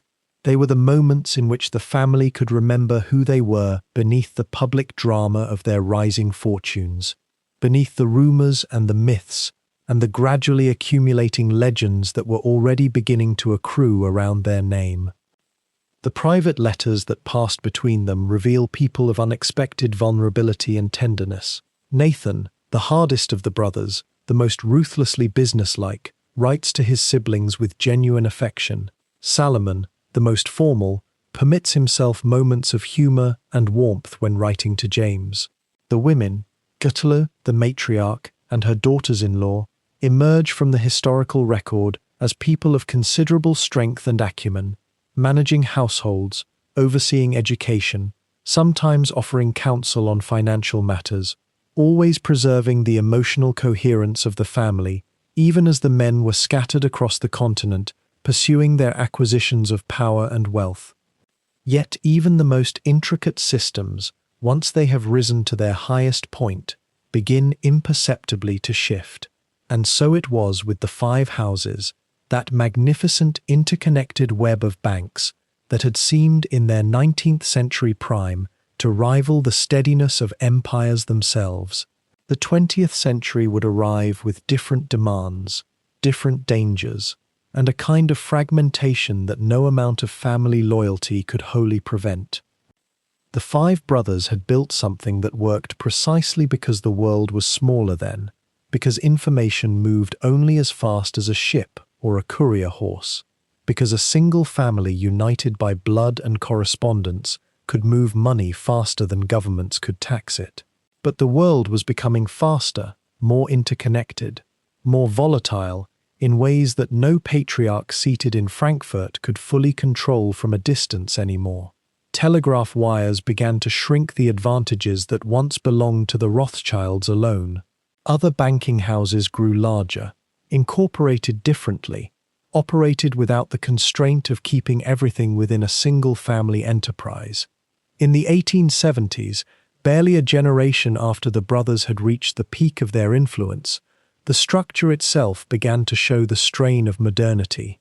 The Paris house, James's creation, remained enormously powerful, yet it was increasingly run by his descendants, his sons Alphonse and Gustave, who had their own vision of how banking should evolve in a rapidly industrializing France. The Vienna house, Salomon's legacy, continued to serve the Habsburgs, but Austria-Hungary itself was beginning that slow collapse that would eventually end in catastrophe. The London house, Nathan's achievement, remained perhaps the strongest, but it too was becoming a modern bank rather than a family operation routed through living rooms and coded letters written in Judendeutsch. By the time the First World War arrived, that cataclysmic rupture that shattered the old European order, the five-house structure was already fragmenting, not from any failure of business acumen, but from the simple fact that the world no longer required or even permitted such arrangements. War bonds, government loans, official channels, the mechanisms of finance were becoming increasingly nationalized, increasingly mediated by governments rather than by private banking families, however distinguished. The Austrian house in Vienna suffered first and most severely. After the collapse of the Austro-Hungarian Empire in 1918, the Rothschild banking operation there found itself dealing with a shattered currency, a truncated nation-state, and political chaos. The Vienna house never fully recovered its pre-war position. Its archives, its records, its accumulated wealth, much of it evaporated into the inflation and displacement of those years. Some members of the Austrian branch emigrated. Others remained, adapting as best they could to a completely altered financial landscape. The Frankfurt house, that original anchor point where it had all begun in the Judengasse, had been slowly losing its importance throughout the 19th and early 20th centuries. Frankfurt had been overshadowed by Berlin and other German financial centers. When the Weimar Republic emerged from the wreckage of Imperial Germany, and later when the Nazi regime seized power in 1933, the situation became not merely difficult but existential. A Jewish banking family, no matter how old, how established, how intertwined with German history, could not remain neutral or protected under such circumstances. The Frankfurt house effectively ceased operations during the Nazi years, though some family members managed to escape, emigrating primarily to Britain, America, and Palestine. The Paris house endured longer, carried through the First World War despite France's exhaustion, and emerged into the 1920s, still functioning, still influential in French financial circles. Yet even there, something essential was lost. The great disruptions of the post-war period, the political instability of the interwar years, the rise of fascism across Europe, all of these created an atmosphere of uncertainty that no banking house, however prudent, could entirely navigate. When the Second World War came, the Paris house too faced confiscation and displacement, though some family members managed to preserve portions of the business or escaped with enough resources to rebuild elsewhere. The London house proved most resilient, perhaps because Britain remained relatively stable, perhaps because by that point it had become more fully integrated into British financial and social structures, more naturalized into the English banking establishment itself. Yet even London was transformed by the wars, by inflation, by the fundamental shift from private banking dynasties to modern corporate finance. The Rothschild Bank in London continued, but it continued as a modern bank rather than as a clearinghouse for family communications and coordinated continental operations. What had held the five houses together was a particular kind of world, one where family bonds could substitute for formal contracts, where trust in a name could open doors that formal credentials could not, where the ability to move information and capital across borders faster than governments could match, represented a decisive advantage. That world did not survive the 20th century intact. Wars destroyed some of the infrastructure. Modern finance made other aspects obsolete. Political upheaval in Central Europe swept away the patronage networks and court connections that had sustained the system. Yet it is curious, worth lingering over, how the family did not simply vanish. Descendants of the five brothers adapted. Some became chemists, diplomats, art collectors, politicians. Some maintained banking operations, though often within larger corporate structures or in partnership with other firms. The London house, under later generations, evolved into a modern investment bank. Some branches of the family maintained private banking operations for select clients. Others moved entirely into philanthropy or the arts. The legend of the five houses, once a reality of genuine power, became something else entirely after the World Wars. It became a kind of echo, a historical memory, a reference point to a different era of finance. The physical spaces where they had operated, the houses themselves, took on symbolic weight. The old Rothschild Palace in Vienna still stands, though it has passed through many hands. The family's townhouses in London remain among the finest private residences in England. The Frankfurt house, burned during the Allied bombing of the city, was eventually rebuilt, though as a museum rather than as a functioning bank. There is something poignant about tracing this slow dissolution, this fading not of the family itself, but of a specific kind of power structure, a business model that had seemed almost permanent in the 19th century, yet turned out to be dependent upon a very particular configuration of world circumstances. When those circumstances changed, when borders hardened, when governments took control of finance, when communication technology democratized information, when war and persecution scattered people across the globe, the structure that had seemed so immovable simply transformed into something else. The descendants of Mayer Amschel and his 5 sons did not disappear. They endured, they adapted, they found new ways to exercise influence and build wealth. But they never again possessed the kind of coordinated continental power that had made them so distinctive, so feared, so mythologized in the 19th century. The 5 arrows on their crest, that symbol of 5 brothers acting as one, became a historical emblem rather than a description of an operating reality. Picture, if you will, the Judengasse on a winter evening in the present day. The light has drained away to that particular shade of blue-grey that settles on old European streets, and the cobblestones, worn smooth by centuries of footsteps, catch the last amber glow from the restored lampposts. The buildings, rebuilt now after their destruction, but faithful to their original proportions, lean inward slightly, as if listening to the shadows gathering between them. Most of what we have traced through the centuries, from that first modest counting house to the gilt-edged bonds and railway contracts that remade continents, began in quarters not much larger than a modest apartment by today's measure. Mayer Amschel and Gutli raised their children in rooms where privacy was a luxury earned through curtains and careful timing. There was no grand manor, no ancestral estate to return to. What they had instead was something perhaps more durable, a commitment to one another that transcended geography, a family bound not by land but by trust and by the flow of information and capital between 5 cities that moved faster than any formal arrangement could guarantee.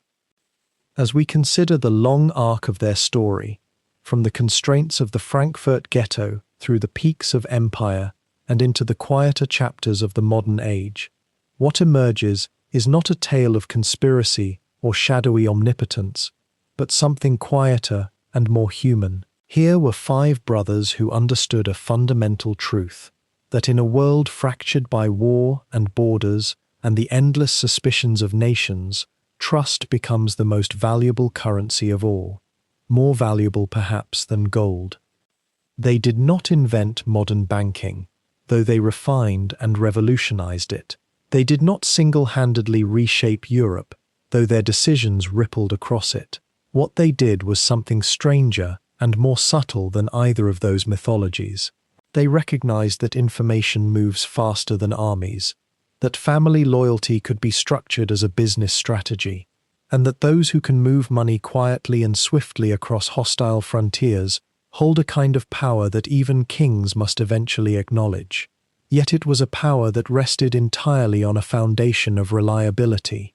A single broken promise, a single delayed letter, a single moment of disloyalty among the 5 would have shattered the entire edifice. Consider the mechanics of it. What if the network had not held? What if Salomon, remote in Vienna, had begun to prefer his own advancement to his brother's collective security? What if James, dazzled by Paris society, had drifted into independence? The entire architecture depended on 5 men, ambitious, certainly, and each quite capable of becoming wealthy and prominent entirely on his own, choosing instead to function as a distributed organism, to share secrets encoded in Judendeutsch, to move their agents and their capital in coordinated pulses across the map, to think of the whole before the part. There is something almost melancholy about contemplating this now, because what sustained them across generations, that fierce, deliberate insularity, that preference for family partnership over outside entanglement, that suspicion of transparency and of being fully known to the world, came at a cost that is difficult to quantify but easy to sense. To be a Rothschild, even in the very height of their power, was to live somewhat apart, to be perpetually watched and perpetually guarded, to be loved by some and feared by others, and to know that much of what people believed about you was invention or fantasy or malice, layered atop whatever truth lay beneath. The caricatures, the grotesqueries, the accusations of controlling governments and wars, the ancient mythologies of Jewish financial power that anti-Semites have circulated for centuries, these did not emerge from nothing. They emerged because the Rothschilds were genuinely unusual, because they were Jews who accumulated vast wealth in Christian Europe, because they moved money and information in ways that seemed mysterious and coordinated to those outside the system, and because, like all humans, they sometimes benefited from secrecy and did little to illuminate the public mind about their own activities. Yet the mythology obscures as much as it reveals. The five brothers were not puppet masters. They were bankers working within the constraints of their historical moment, with the prejudices and opportunities of their time. They made choices that benefited themselves and sometimes harmed others. They also extended credit to governments that might otherwise have collapsed, financed infrastructure projects that transformed continents, and built institutions that outlasted their founders by generations. They were ordinary in their ambitions and extraordinary in their execution. What they understood, perhaps above all else, was that architecture, whether of finance or of family or of institutional trust, is an invisible thing until it fails. You do not notice the reliability of the banking system or the coherence of a family partnership until it breaks. Before that, you only notice the surface, the grand houses, the titles, the bonds changing hands, the newspapers printing the Rothschild name.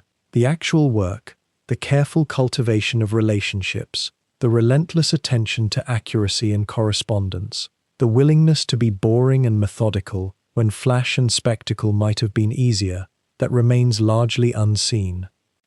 The Frankfurt street below us in the gathering dusk has seen empires rise and fall. It has known genocide and reconstruction. It has been both a place of vibrant commercial and intellectual life and a place of terrible confinement and suffering. The very stones have absorbed centuries of weather and history and human intention, and yet it remains itself, a narrow, crooked medieval thoroughfare, pressed between buildings that lean toward one another, creating a kind of intimacy that no grand avenue could replicate. In some sense, the five brothers made their fortune because they understood this quality of intimacy. They built their empire not through vast public gestures, but through 1,000 small, careful acts of commitment to one another, and to the principles of reliability and restraint. In an age of revolution and upheaval, when everything seemed to be coming apart, they created something stable.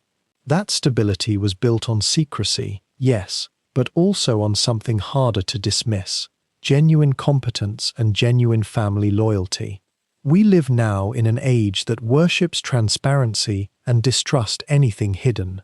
We are inclined to suspect that power must be exercised loudly and visibly, or it is not real power at all. And yet the Rothschild example suggests something different. It suggests that the most durable power is often the quietest. That trust, once established, requires very little explanation. That family can be a business strategy without being only a business strategy. That the invisible architecture matters more than the visible facade. As darkness settles more completely on this street, as the temperature drops and the mist begins to gather among the buildings, one might imagine Mayer Amschel walking here in his age, or one of his sons pausing in correspondence to look out a window toward these same narrow lanes. What would they think if they could see how their choices rippled forward, how their children inherited not just wealth, but a kind of template for conducting life itself, how their surname became inseparable from power and finance and all the rumors that collect around both? They might be bemused, They might be saddened by how much of the mythology bears so little relation to the actual work. They might be quietly proud of what endured, and perhaps a little sorrowful about what was lost in the process of building. The street is nearly empty now. The lampposts glow with that particular warmth of old European electricity. Somewhere, presumably, descendants of the Rothschilds go about their lives. Bankers, philanthropists, parents, ordinary people carrying forward a name that means something and nothing all at once, depending on who is speaking and what they believe. And the question that lingers as the light fades to near complete darkness is this: what exactly did the five brothers teach us? What remains after the mythology fades and the particular historical moment passes away? Perhaps it is simply this: that the work of building something that lasts is almost never dramatic. It is repetitive, careful, marked by small decisions made thousands of times in accordance with principle. That family, like any institution, survives through voluntary commitment rather than mere obligation. That trust is infinitely harder to build than wealth, and that once lost, no amount of wealth can quite restore it. That power, when it is genuine and deep, can operate in the shadows because it does not need to announce itself. The five brothers were not villains or saviors. They were men of their time, ambitious and clever and occasionally ruthless, but also bound to one another and to a particular vision of how commerce and family might interweave. Their story does not explain how the world works so much as it illuminates what happens when intelligent people commit to building something together, brick by brick, letter by letter, loan by loan, across the years and the distance, and all the friction that the world produces. And in that sense, their story is not really about banks at all.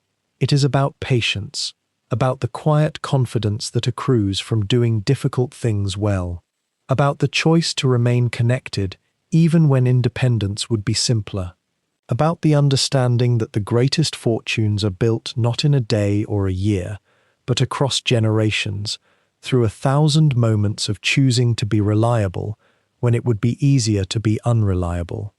The street is dark now, the buildings are silent. The story has moved from this place into history, into the archives, into the slow accumulation of interpretation and mythology that transforms lived experience into legend. And perhaps that is enough.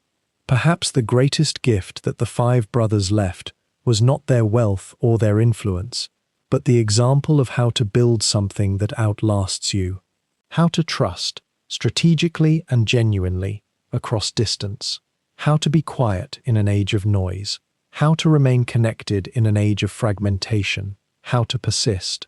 Sleep well with the knowing of these quiet truths.